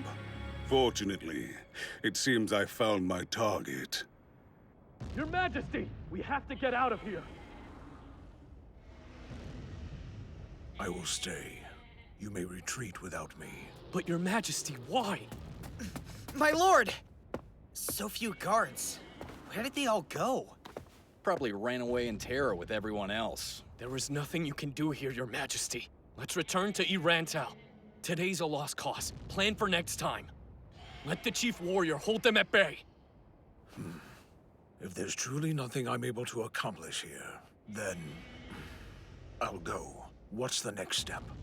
Those creatures seem to chase down horses. You there, take the king on your back. Sir! And the rest of you? We'll try to make a distraction. I'll lead our horses in the opposite direction of your retreat. I'll be a decoy as well. Although I don't know if those monsters have eyes or not. If they do, my armor makes a fine target. In that case, I guess I better stick around too. I'm grateful. Do your best. Of course. I can't believe it's come to this. Please return to Irantel safely, men. I will grant you any reward you wish. I'll look forward to it. I thank you, but my life has been saved by Princess Renaer. I ask no reward. I don't need anything for myself, but I'm friends with this nice kid. He seems to get along great with your daughter, so it'd make my day if those two could get married. A rather audacious request, I must admit. Please tell him you're just joking. Well, no promises. But perhaps we can begin by granting this friend of yours a noble title. I give you my support. That settles it. Better make it out of this alive, little noble. I'm counting on you. Your Majesty, let us meet again in Irantal.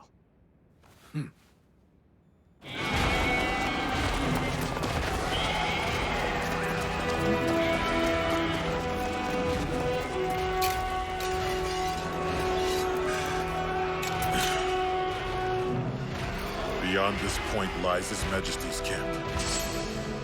I won't let you pass! Martial arts, sense weakness. There's nothing. Possibility sense! Come, monster! I have no fear!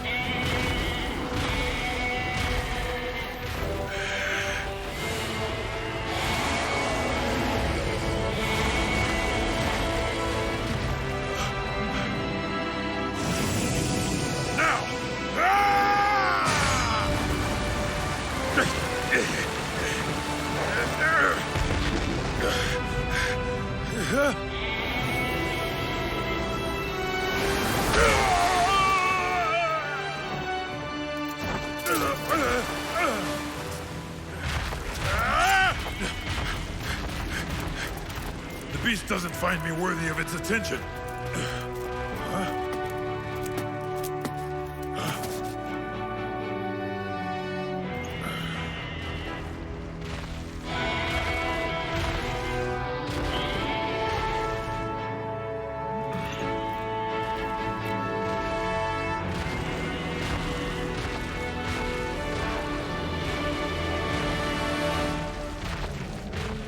Master Ainz Ulgon.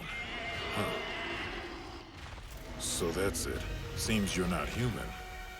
Lord Stronov! Glad to see you two are safe. Someone is up there. Guess I must be a magnet for monsters.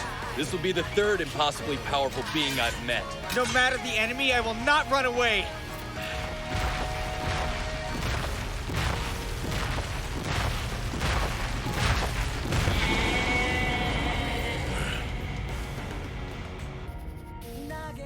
You look well, Master Stronov. Indeed I am. As for you, I'm not quite certain. If you've lost your humanity since the last time we met, I offer you my sympathies instead. I assure you, I haven't changed a bit. Still, it's been far too long. I feel the weight of that now. Tell me, what was your purpose in reaching out to me here? Surely you don't hope to simply reminisce in the midst of a battle. You get straight to the point. And as I don't like beating around the bush, I shall return the favor. I want you to join me. If you become my subordinate, I shall grant you this. Do you understand now? You've stopped them, and easily no less. Consider it a momentary pause. Your answer will determine what happens next. That is to say, if you refuse my generous offer, I will give a different order to these children. And I expect you can guess what that order might be. What do you say, Gazov Stronov? Will you come to my side or not?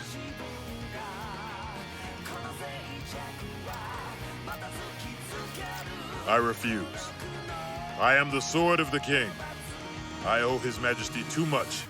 I cannot turn my back on him. Even if many lives will be lost as a result of your decision? Surely you understand the weight of what you're saying. You're a man who risked his life to save Khan Village. Now, when countless other lives hang in the balance, you will allow them to be lost. I never took you for such a fool. Pity. What is this? Forgive me. I know I'm still indebted to you, Master Go. But I must challenge you to a duel!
Are you certain? Of course. You will die. Fortunately, I came here prepared to die. Then what are you hoping to accomplish? All that stands before you on this path is your destruction. What stands before me now is the commander of my enemies. Therefore, my course is clear. I may be close in proximity, but my power is far beyond your reach.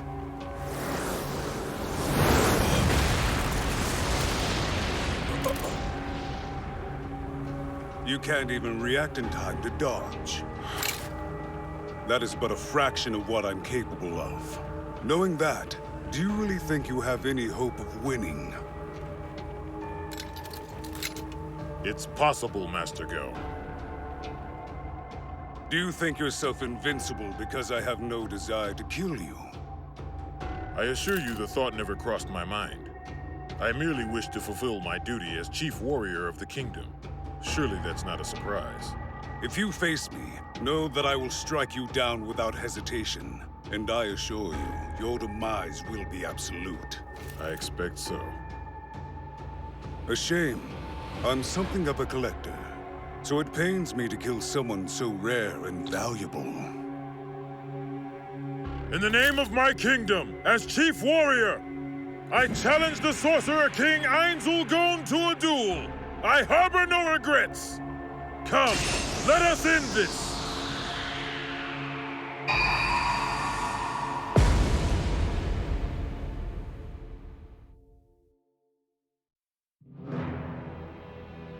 No. Gassif. Before we formally begin, one last thing. Why don't we have these two serve as witnesses to our duel? No, please wait! I beg of you, Lord Gon, although I know this is a selfish request, let me fight beside him. Even with us both, we can hardly match your strength. So surely you will allow it. I won't have you do this. Do you wish to drag my resolve as a warrior through the mud? It's irrelevant. I'll fight any number of you. They need not enter this fight, and you need not lay a finger on them. Those eyes, I know that look well. It's the gaze of a man who has prepared himself for death, yet steps forward all the same. Something I admire. Fine. I accept your conditions.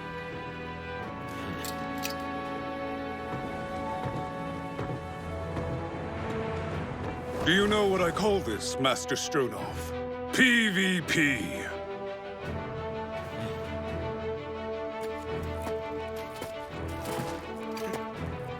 Thank you. I will be certain to return your corpse in perfect condition. With resurrection magic, No need. If this battle ends me, then so be it. Leave my corpse to lie amongst my fallen comrades.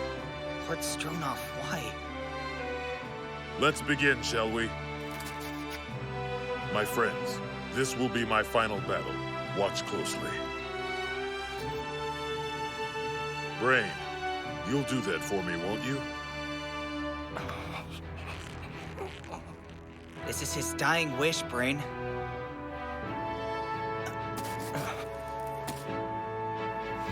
Then I got no choice. It's an honor, Gassif. I'm proud to bear witness to your courage. I feel the same. One last thing, Master Stronov. May I have a look at that sword of yours? Certainly.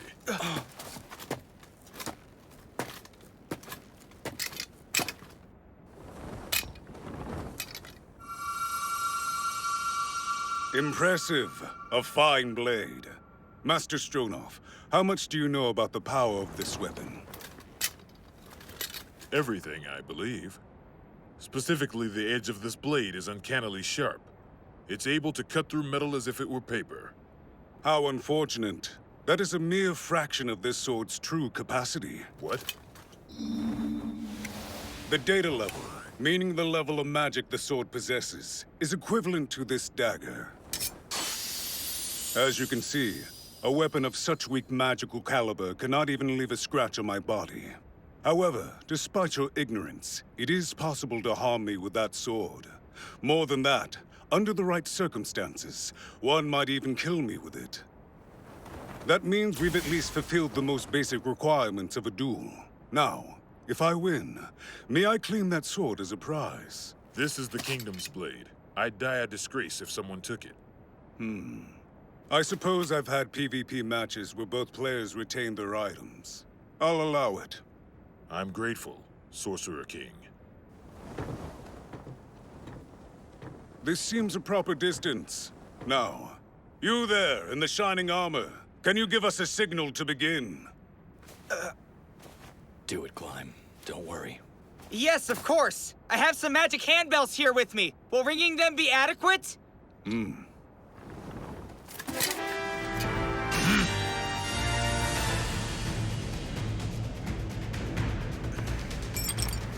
You okay? A bit nervous, of course, but I'll be all right.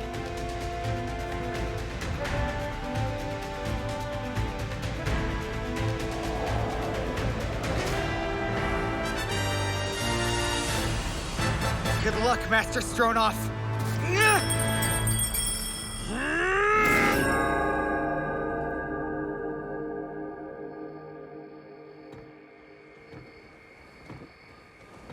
One note. You should always prepare countermeasures against time spells. Delay magic. True death. Farewell, Gazif Stronov. I'm sorry it had to end this way. Wait, what?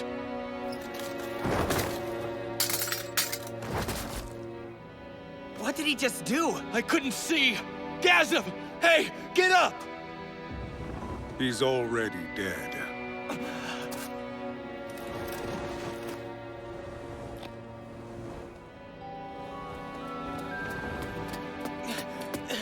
No, it can't be!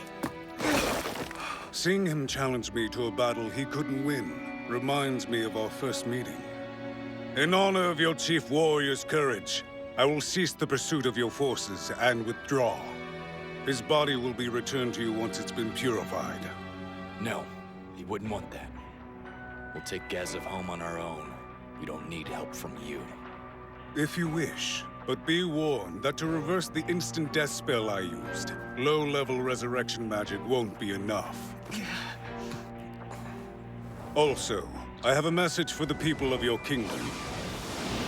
I am not unreasonable. I offer mercy to all those who bow to me.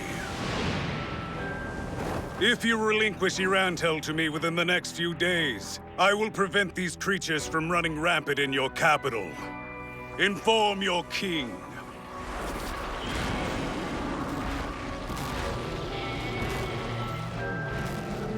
If you don't mind, I'd like to carry Gazif's body back myself. Of course. And although I don't deserve such an honor, I'll bring his sword.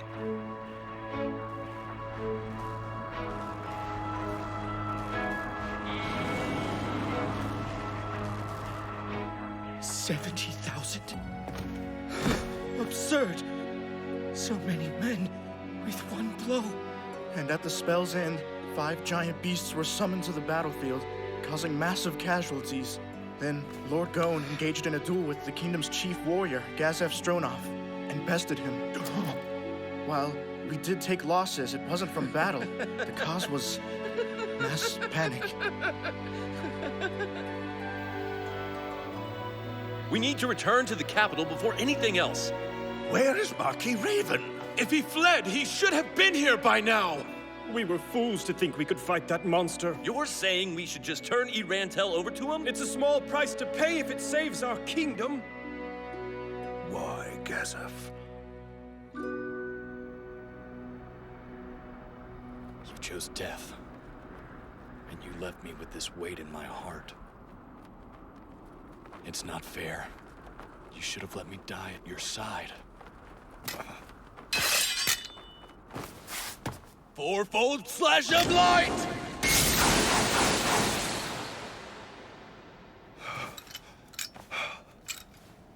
I learned that move just because I admired you.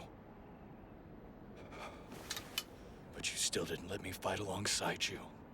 I wasn't even good enough to die.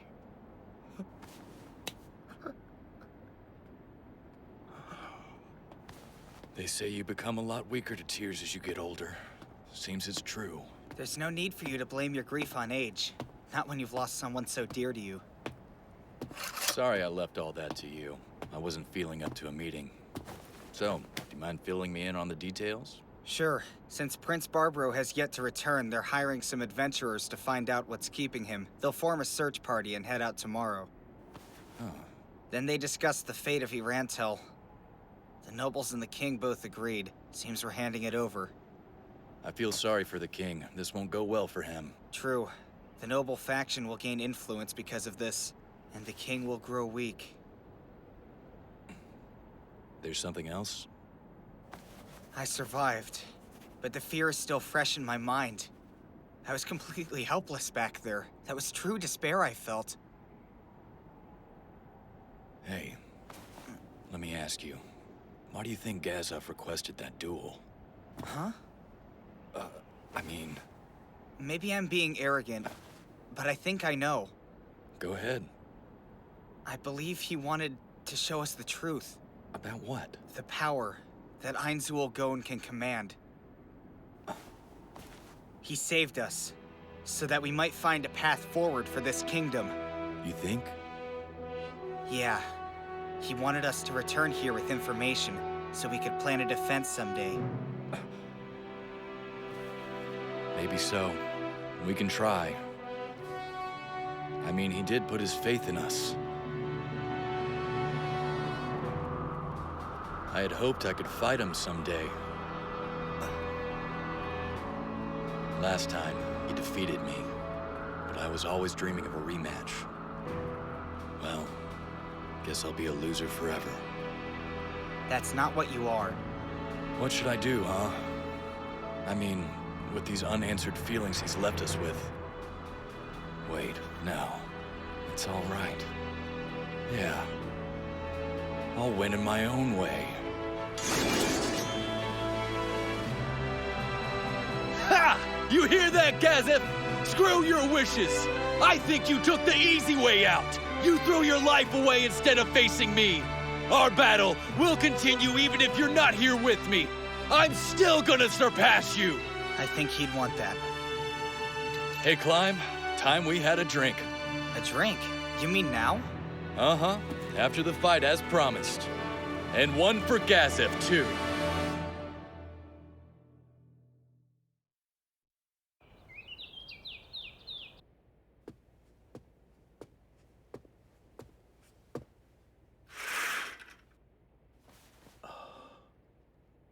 Father, why don't you take a walk in the garden? The spring flowers have come to bloom. Earlier, as agreed upon, we officially ceded control of Irantel to the Sorcerer King Ainz-Ul Gown. No need to fear the nobles, I'll deal with them. And as for the duties assigned to my missing brother, I'll carry them out in his stead.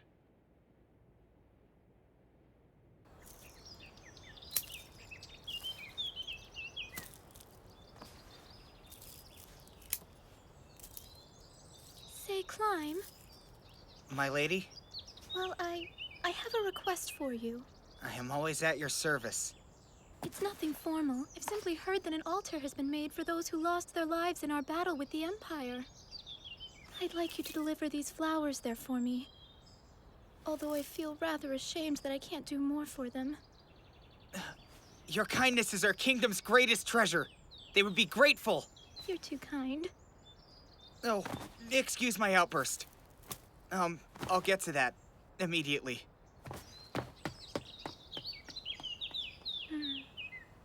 I don't know what the future holds for this world anymore, but no matter what happens, I'll protect Princess Renaer.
Please have mercy on my son!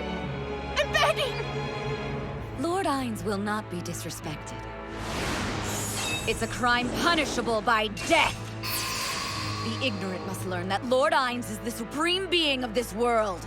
You'll serve as an example to the rest. Who's there?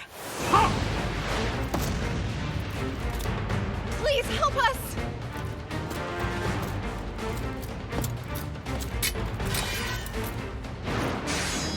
You turn to violence over a tiny pebble. You'll never land a bow with that attitude. Even though this is a farce, that's a low blow. All who disrespect Lord Ainz, regardless of age, must submit to a suitable punishment. Which in this case, of course, is death. And if I said that I refuse to allow it, what then? I would see it as treason against the ruler of this land. And crush you. I see. But if you think you can take my life so easily, you're a mistaken evildoer!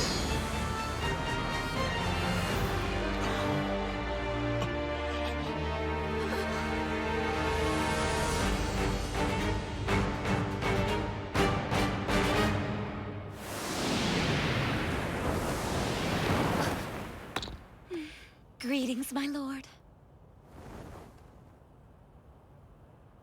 I understand, Lord Ainz, as you desire. I have not asked your name, armored stranger. Let it be known. Momon. Well then, Momon.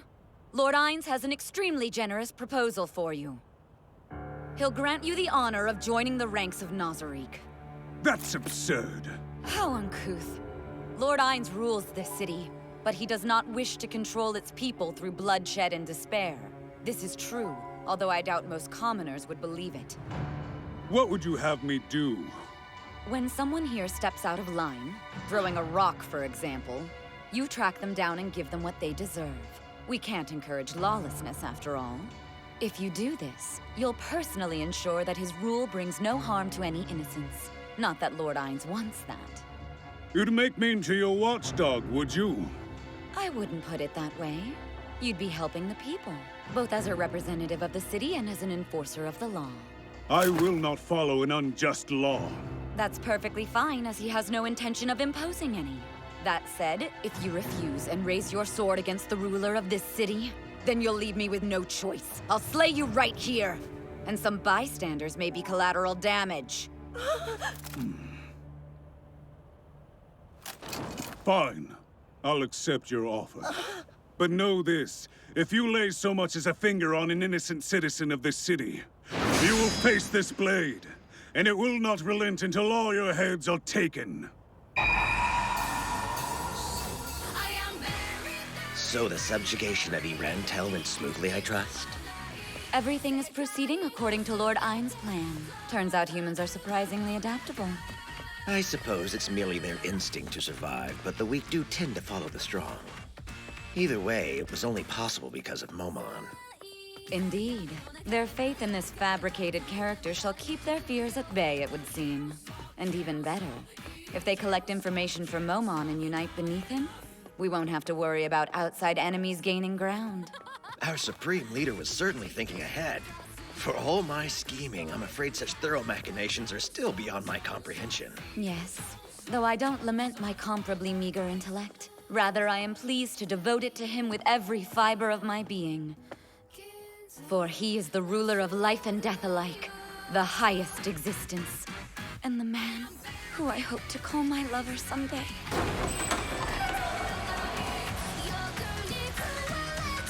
You may raise your heads.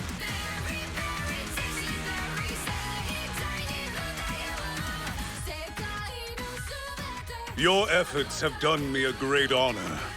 My lord, my sorcerer king, we are unworthy of such praise. It is our pleasure to come running at your call. Serving you is the greatest gift we could ever ask for. I second those sentiments wholeheartedly. My lord, I await your next order. I offer you my strength, my life, and my body to do with however you see fit, O noble Sorcerer King. No matter the trial and no matter the order, I shall not hesitate. So long as we fight for the glory of the Sorcerer King, nothing will stop us. I will give it my best, and I'll work hard every day. Great and mighty Sorcerer King, as the representatives of all those who serve under you, we sincerely congratulate you for the stride you've made in taking this city. Thank you for your kind words, but we are as close as family. Indeed, I consider you the children of my dearest friends. Therefore, you need not hide your hearts in such stifling formality. No matter my title, Ainz will suffice. As you wish, my lord. My darling Ainz. Nosric shall hide in the shadows no longer. This day shall be known as the founding date of the Sorcerer Kingdom of Ainzul Gone.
Lord Mamunga.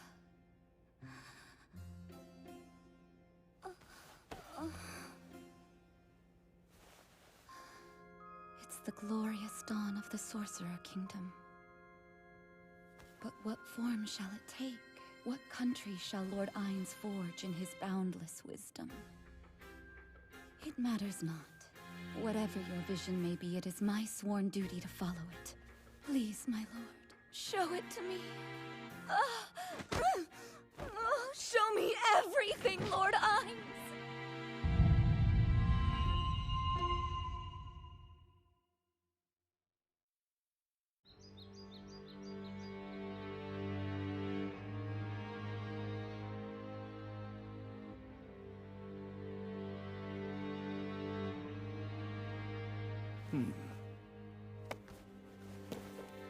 It is time.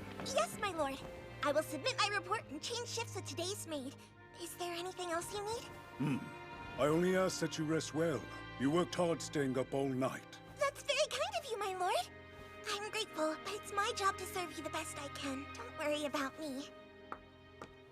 They're really not taking a hint. Oops. How do I tell them these bedside shifts are a bit excessive? What a pain. What if I said that I didn't want servants at all? That I wanted us to be equals? Excuse me, Lord Ainz. Good morning. I will be assisting you Maybe. today. Maybe if we did that, it would be like the good old days. It would be like having my friends back. First off, let's get you dressed. What would you like to wear today? Here's an idea. Why don't you decide, Feith? That's perfect. I know just the look. Leave it to me. You'll be thrilled. I hate to question your expertise, but I do worry that this robe might be a bit gaudy for me. There's no need to be insecure. Trust me, a lesser ruler might look pretentious with all those jewels, but you can definitely pull this off. Your black hook certainly has a wonderful mystique, but it's nice to see you in other colors. Good morning, Noodoo Noodoo. Time for breakfast. Lord Ainz? Lady Albedo and the Elder Liches are here. Very well. You may let them in. Greetings, my lord. It's a pleasure, as always. What a dashing ensemble you're wearing. Why, it seems as if it's glowing. But these fine jewels wouldn't shine so brightly if they adorned anyone but you. Well, thank you for your kind words, Albedo. But I was merely stating the truth. I would never engage in meaningless flattery, my lord. It's only natural that I get the idea. Moving on to the business at hand. These are the documents you put together last night. Correct.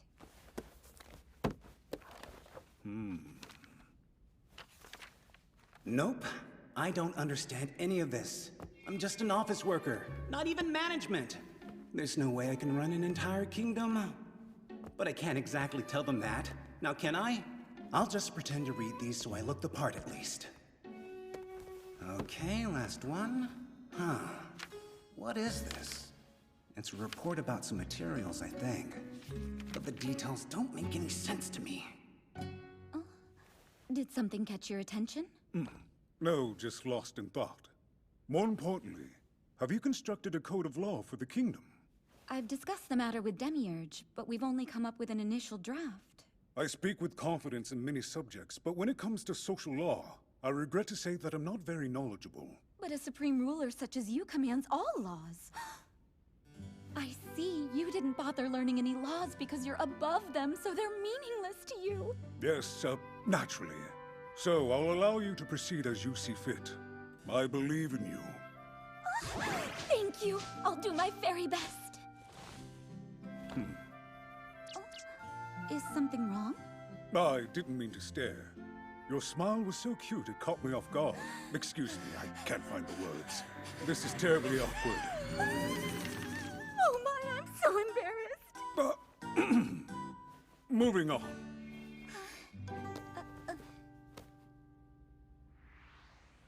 Let's handle our usual business. These are various proposals from the people of Nazarick. I'm going through them personally so that they remain anonymous. That way I can sneak in my own ideas too. Here's the first one. I think it would be good to set up an educational system for the children. If we find and raise talented individuals, they'll continue to strengthen Nazarick for years to come. Interesting. Most likely from Yuri Alpha. It is a foolish suggestion. Pigs do not need knowledge. All they need to do is live, breathe, and die for their master. I agree in a sense, at least. Knowledge is worth more when it's monopolized. But that's only one way to look at the situation. I think the proposal could work out quite well, actually. Although it's not exactly what Yuri had in mind, I think we can salvage the play by establishing an orphanage in Irandel. A more traditional school may open Nazarick's secrets and technology to espionage. But if we pull prospective students from the orphanage, we can guarantee that only the most talented and loyal candidates are elevated. The orphanage itself can be run by the war widows created in the recent conflict. So not only will you give children a home, you'll also give jobs to poverty-stricken women. The masses will surely applaud this. Your popularity will rise quickly. Then have Estonia and Negredo attend to the matter. Release them from house arrest as soon as we're done here. Perhaps I should remind you, my lord. During our attack on the capital, they were ordered to kill the humans that you captured, to maintain the secrecy of Yaldabaoth's relationship to Nazarick. Quite simple, and yet those two went against your orders. They sheltered an infant in secret. Never mind their house arrest. They should be executed for their foul treachery. Alberto. Oh, please, my lord, don't look at me with that piercing gaze. Oh. But your orders are absolute. I won't question them further. I will release those two from house arrest. And don't execute them afterwards, please. Of course. Now, the next proposal. I would like to suggest making uniforms to give Nazarick a stronger sense of unity. An exceedingly tasteless proposal. Who suggested such a thing? I'm sorry, it was me. Let me look into this matter. The perpetrator must face punishment. These are supposed to be anonymous. Also, when I asked everyone for suggestions, I promised there would be no repercussions. Fine, then. You have guests. It's Lady Aura and Lord Mare. Let them in. I missed you! Good morning, Lord Ainz. Good morning, my lord. I like your robe. Thank you, I suppose. Good morning, Albedo. Is something wrong? You didn't make an appointment first, so... Hey, wait!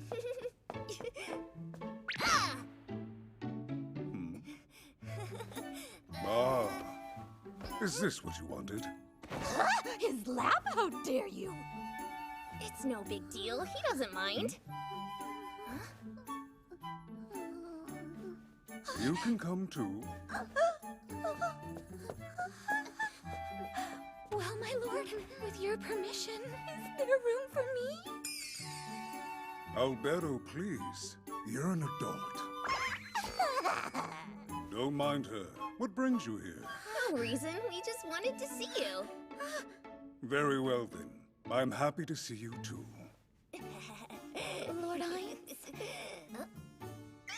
What if I was a baby?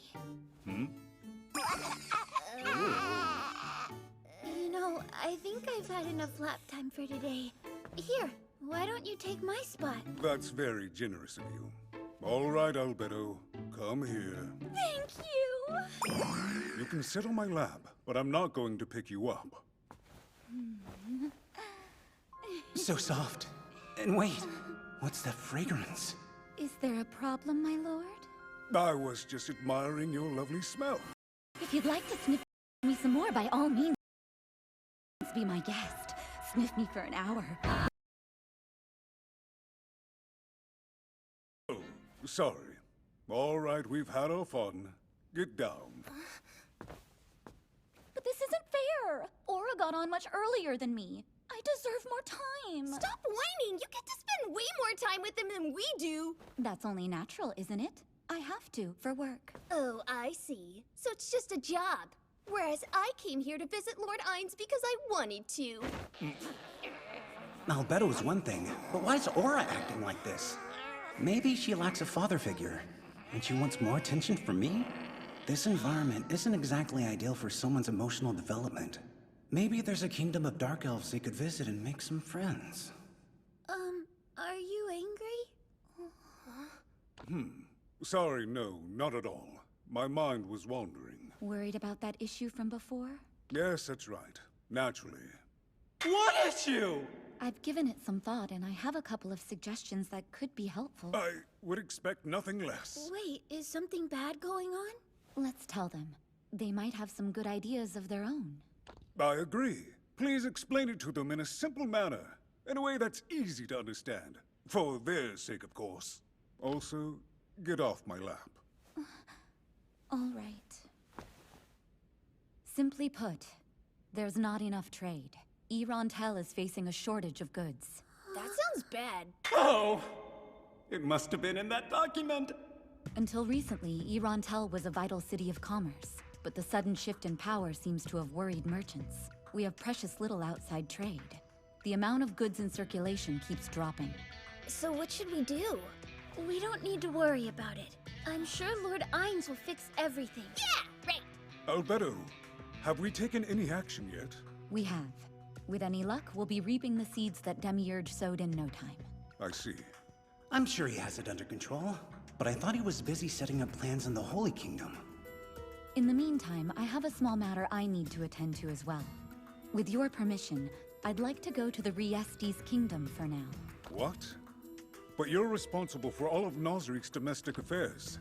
That might be tough. I promise I'll return as soon as possible. Pandora's actor can take my place for a while, can't he? I suppose that might work. I'll speak with him directly about the matter. I trust your judgment. I expect good results. And as for Demiurge... No, never mind. Now, let's continue. Since the two of you are here, I'll listen to your opinions as well. Opinions on what? On anything. I'm looking for ideas to improve the Sorcery Kingdom. Speak freely. Ooh, in that case, I have a great idea! Oh, go ahead. I think that all of the boys should dress up like girls, and all of the girls should dress up like boys as required by law. Yes, I agree. That sounds good. Buku Buku Chagama, why? That was a close call. Even if it's a degenerate indulgence, Albedo won't question one of the supreme beings. If I hadn't convinced the twins that their creator wanted them to be unique, the kingdom would have taken quite the turn.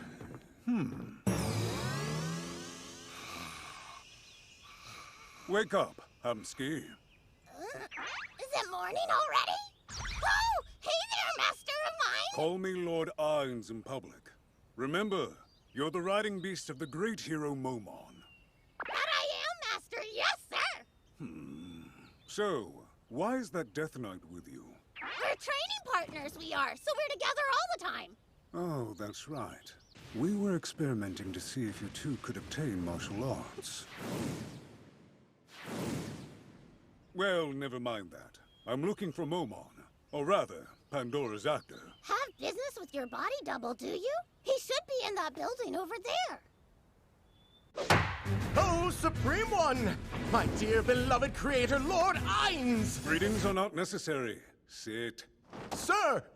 Hot, hot, hot, hot. Come on! There's an empty seat right across from me! What's wrong? Tell me. So, Internet. There's no reason to be so uppity. I just need to go over a few things with you. First of all, how are you faring as Momon's body double? No issues, sir. In fact... Good, good! Do you have any other concerns? Actually, there is something.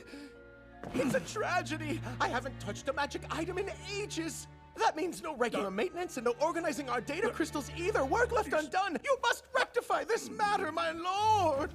Let me touch them just for a moment, those sweet magic items. Did I really make you so emotional? Yes, these feelings overflowing from my heart were a gift from you. Of course, it's all coming back to me now. Please allow me to return to the treasury and fulfill my only purpose in life. I understand. Let me speak to Shaltir. I'll have her get a teleportation ring for you, all right? Sir, yes, no, sir! Stop! I understand that your manner of speech is my doing. Probably. But I have a suggestion. Although I don't recall why I set you to these specifications, I'm honored that you stuck to them so diligently. However, I also believe that a child should surpass the expectations of their parents. Lord Ainz, you see me as your child? Indeed, I do. Thus, there's no need to salute or act quite so extravagantly before me. Ah, of course. I want to see you do new and different things. Things that exceed my imagination. I want to see your growth as an individual. I understand, Father. I will abide by your wishes and blossom into a beautiful new me. Good. Wait! Actually, one more thing. Do as you like, but don't mention this conversation to anyone. There will be unrest if the others think I give you preferential treatment. Right. That goes for you as well, Fief. I will take my leave now. One moment. There is something I want to ask you, if you don't mind. What kind of ruler do you intend to be in this new kingdom of yours? Many people come to Momon with trepidation in their hearts. They ask what will become of this country, what will become of them. Will they be forced to work like slaves? Will they be sent off to fight in a war? What form should the Sorcerer Kingdom take?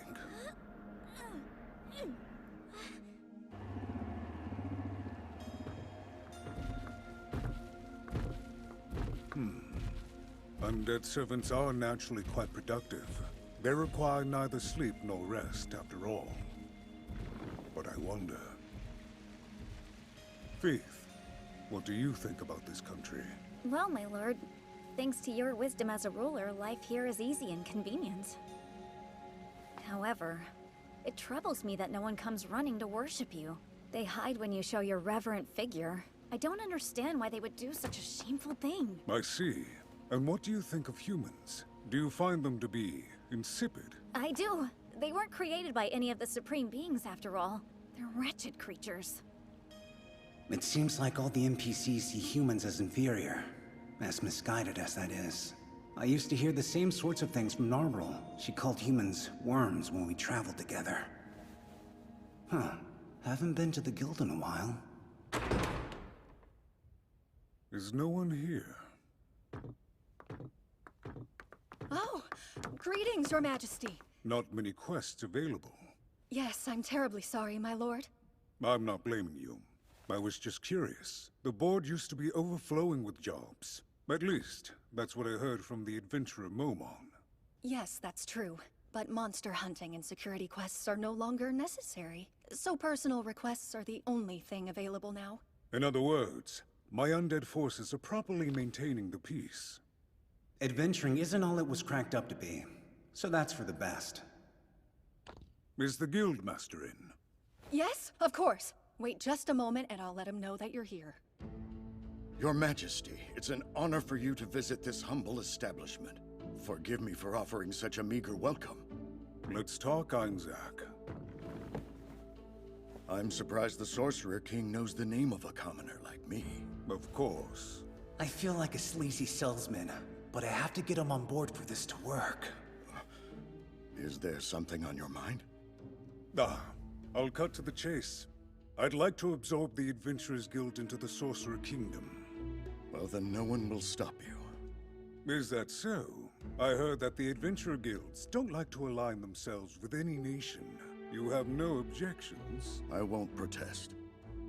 No, that's too easy. I imagine you'll tell the adventurers to leave the kingdom. Then, once they've all cleared out, you'll hand me an empty shell of an organization. Tell me this. Why is it that the adventurer guilds never involve themselves with the government? It's quite simple. Because adventurers exist to protect the people. If we lent our strength in a war, then that would betray our purpose. Your duty is to protect the people? And how would you define people exactly? Do you only mean humans? I don't follow, my lord. What about elves and half-elves, races that live alongside humans? Well, yes. They're included, of course. Aren't elves treated as slaves in the Empire? It doesn't sound like you're protecting them. What about other intelligent creatures, ones with less traditionally appealing forms, I mean? Like lizardmen, orcs, and goblins? Your Majesty, those are subhumans. Are you trying to mock me? As an undead, they're not much different than humans to me. Well, have a seat. Listen to my proposal.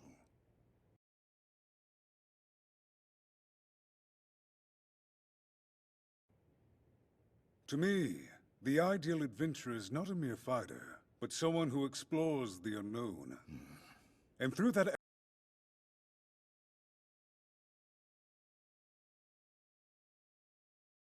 involvement. But since you exist in my territory, I won't tolerate any actions that cause this kingdom harm. That's awful.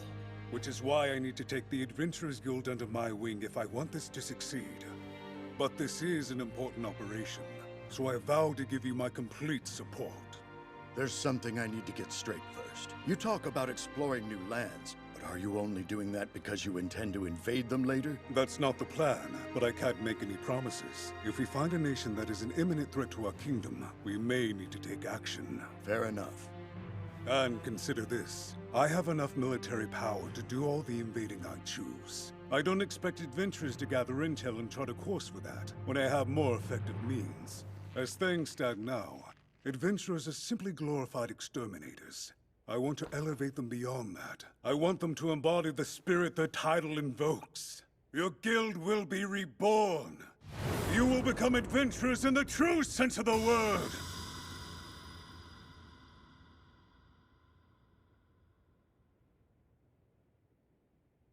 It is a very compelling offer, Your Majesty. I do admit. Count me in. You brought a spark back to this old adventurer. The unknown's calling for us, and it's time to answer. Faith. My lord? There's nothing I treasure more than servants like you. You're the creations left behind by my beloved comrades. I'm honored you think that. But I must bestow love upon those I rule over as well. This is my kingdom, after all. I must show it proper care and affection. Absolutely, my lord. I agree. Then, let us create a utopia. A land as sweet as honey. A dream that never ends. A kingdom where the people bow before me in reverence and gratitude. How wonderful. I can hardly wait to see it. But this will not be a utopia for humans alone. All humanoid races shall flourish beneath my banner, and all non-humanoid races as well. We shall let the world know eternal prosperity can only be found under the rule of the Sorcerer Kingdom. This is my purpose. I'll recreate the Guild of Ainz-Ul-Gown here in this world. And if my comrades are still out there somewhere, then maybe they'll take notice. And I can show them my work with pride in my heart.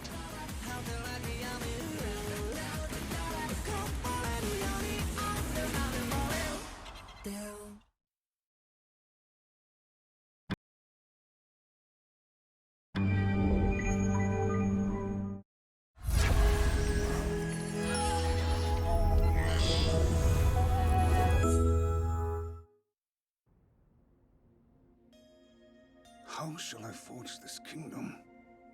What did Ulbert used to say? Something about an iron-fisted dictatorship being the way to go? but certainly is the kind of leadership Albedo and Demiurge favor. And if nothing else, they're very good at their jobs. I don't share their passion for world domination, but I don't reject the idea either. I've let them do as they wished. But now, I want something more. Something for myself. I want this kingdom to be a haven for all races, where all of them are treated equally. Then, even if I can't see my friends again, I can at least relive our glory days. Or, that's the idea. But if I tell Albedo and the others my feelings, it might upset their current plans. They might not even agree. Maybe I should do things on my own for now. Please forgive me, my lord! To think that you would let out such a deep sigh on my watch. I don't know how I failed you, but such a crime can only be punishable by death! What? No! Why?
And so, the brave knight defeated the dragon and saved the princess from its villainous clutches. Then, they lived happily ever after. She deserved a happy ending. Yes, I agree. Hey, the brat's here for you. I tried to wait till the story was done. It's time to return to the royal palace. You gotta go already, princess. I'll come back soon, and we'll cook something delicious. Will you teach us how to cook?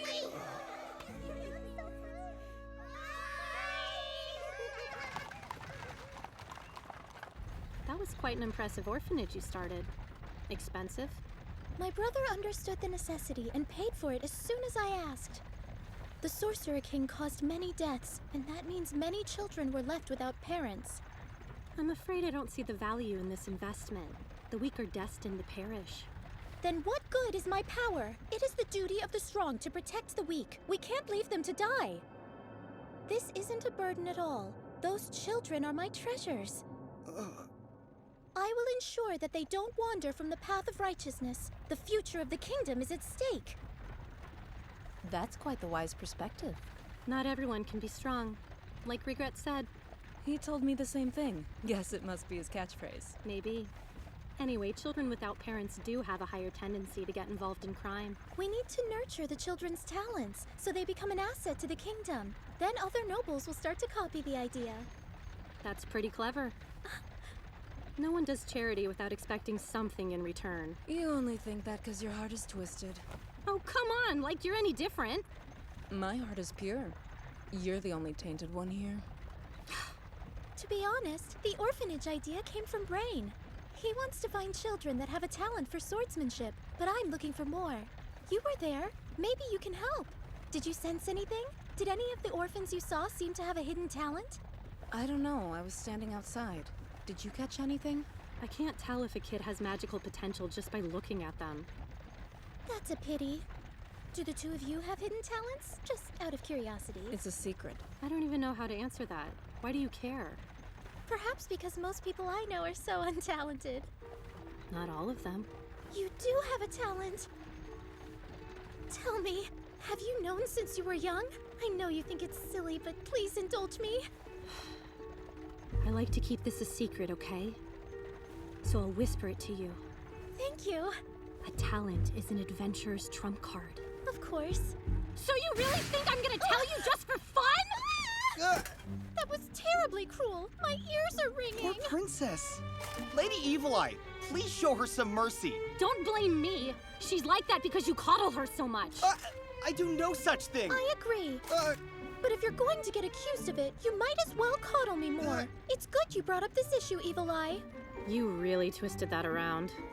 I have some suggestions to get us started. For example, we can take naps together like when we were children. Princess, no. Fine, we can talk about talents. I keep mine a secret, but let's just say it's really dangerous. Strong enough to level an entire city. Like if Lachius' sword went on a rampage. It's a last resort.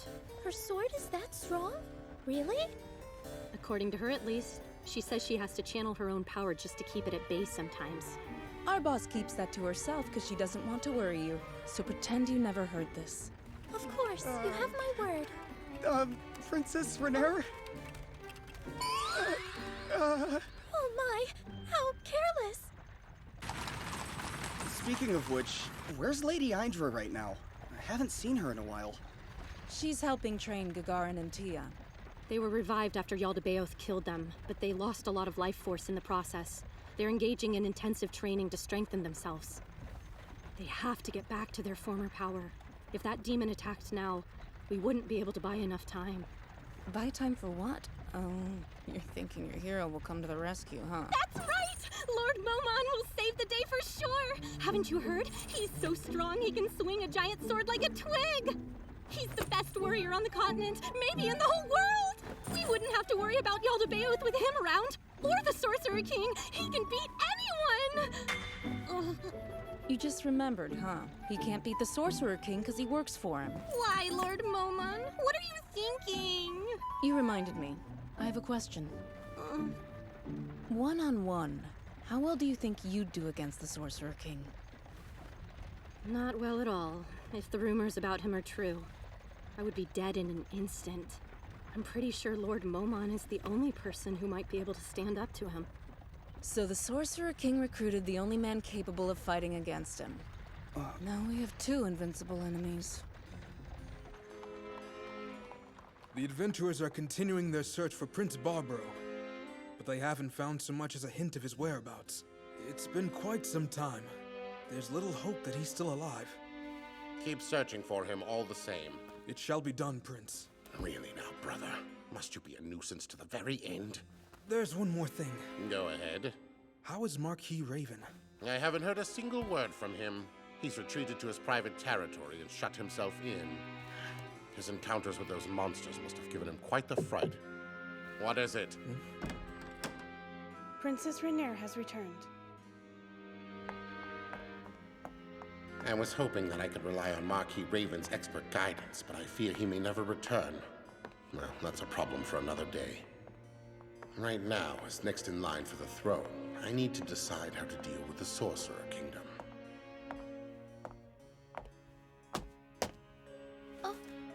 I should send them a tribute, if only to keep them at bay.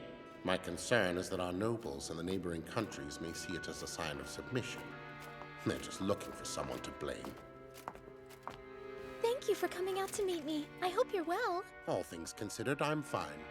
Shall we take a little walk? I'd be delighted.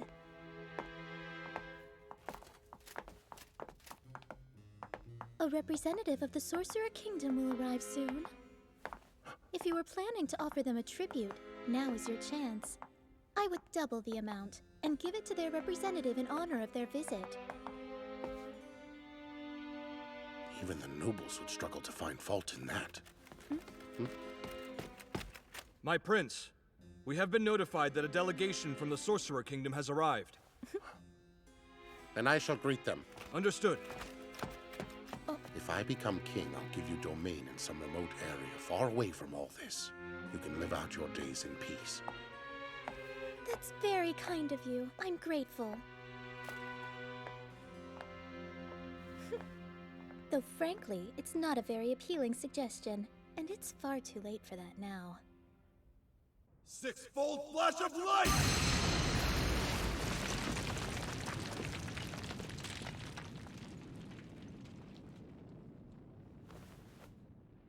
Impressive work.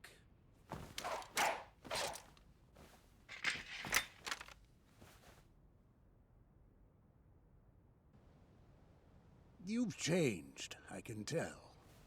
You think so? You had such a sour look on your face when you lost in the last tournament. I thought I could stand amongst the strong back then. You might say I learned a valuable lesson. One must seek life when facing death. Huh? You cannot defeat a monster without betting it all. Must offer your life for even a small chance of victory. My measly life would be a bargain for a victory against him. Is the Sorcerer King truly that powerful? He is. For one, he defeated your prize student Gassif in the blink of an eye. I wouldn't call him my student. I just showed him a trick or two. A trick, huh? Funny you say that, since I heard you taught him your strongest martial art. Vesture Cloth de Laufen's famous technique, the legacy of an adamantite adventurer. And while we're talking about legacy, I'm looking for someone to take up Gossif's former job. But for a commoner with no connections, it's not easy. You could be Chief Warrior yourself. I'm not fit for it.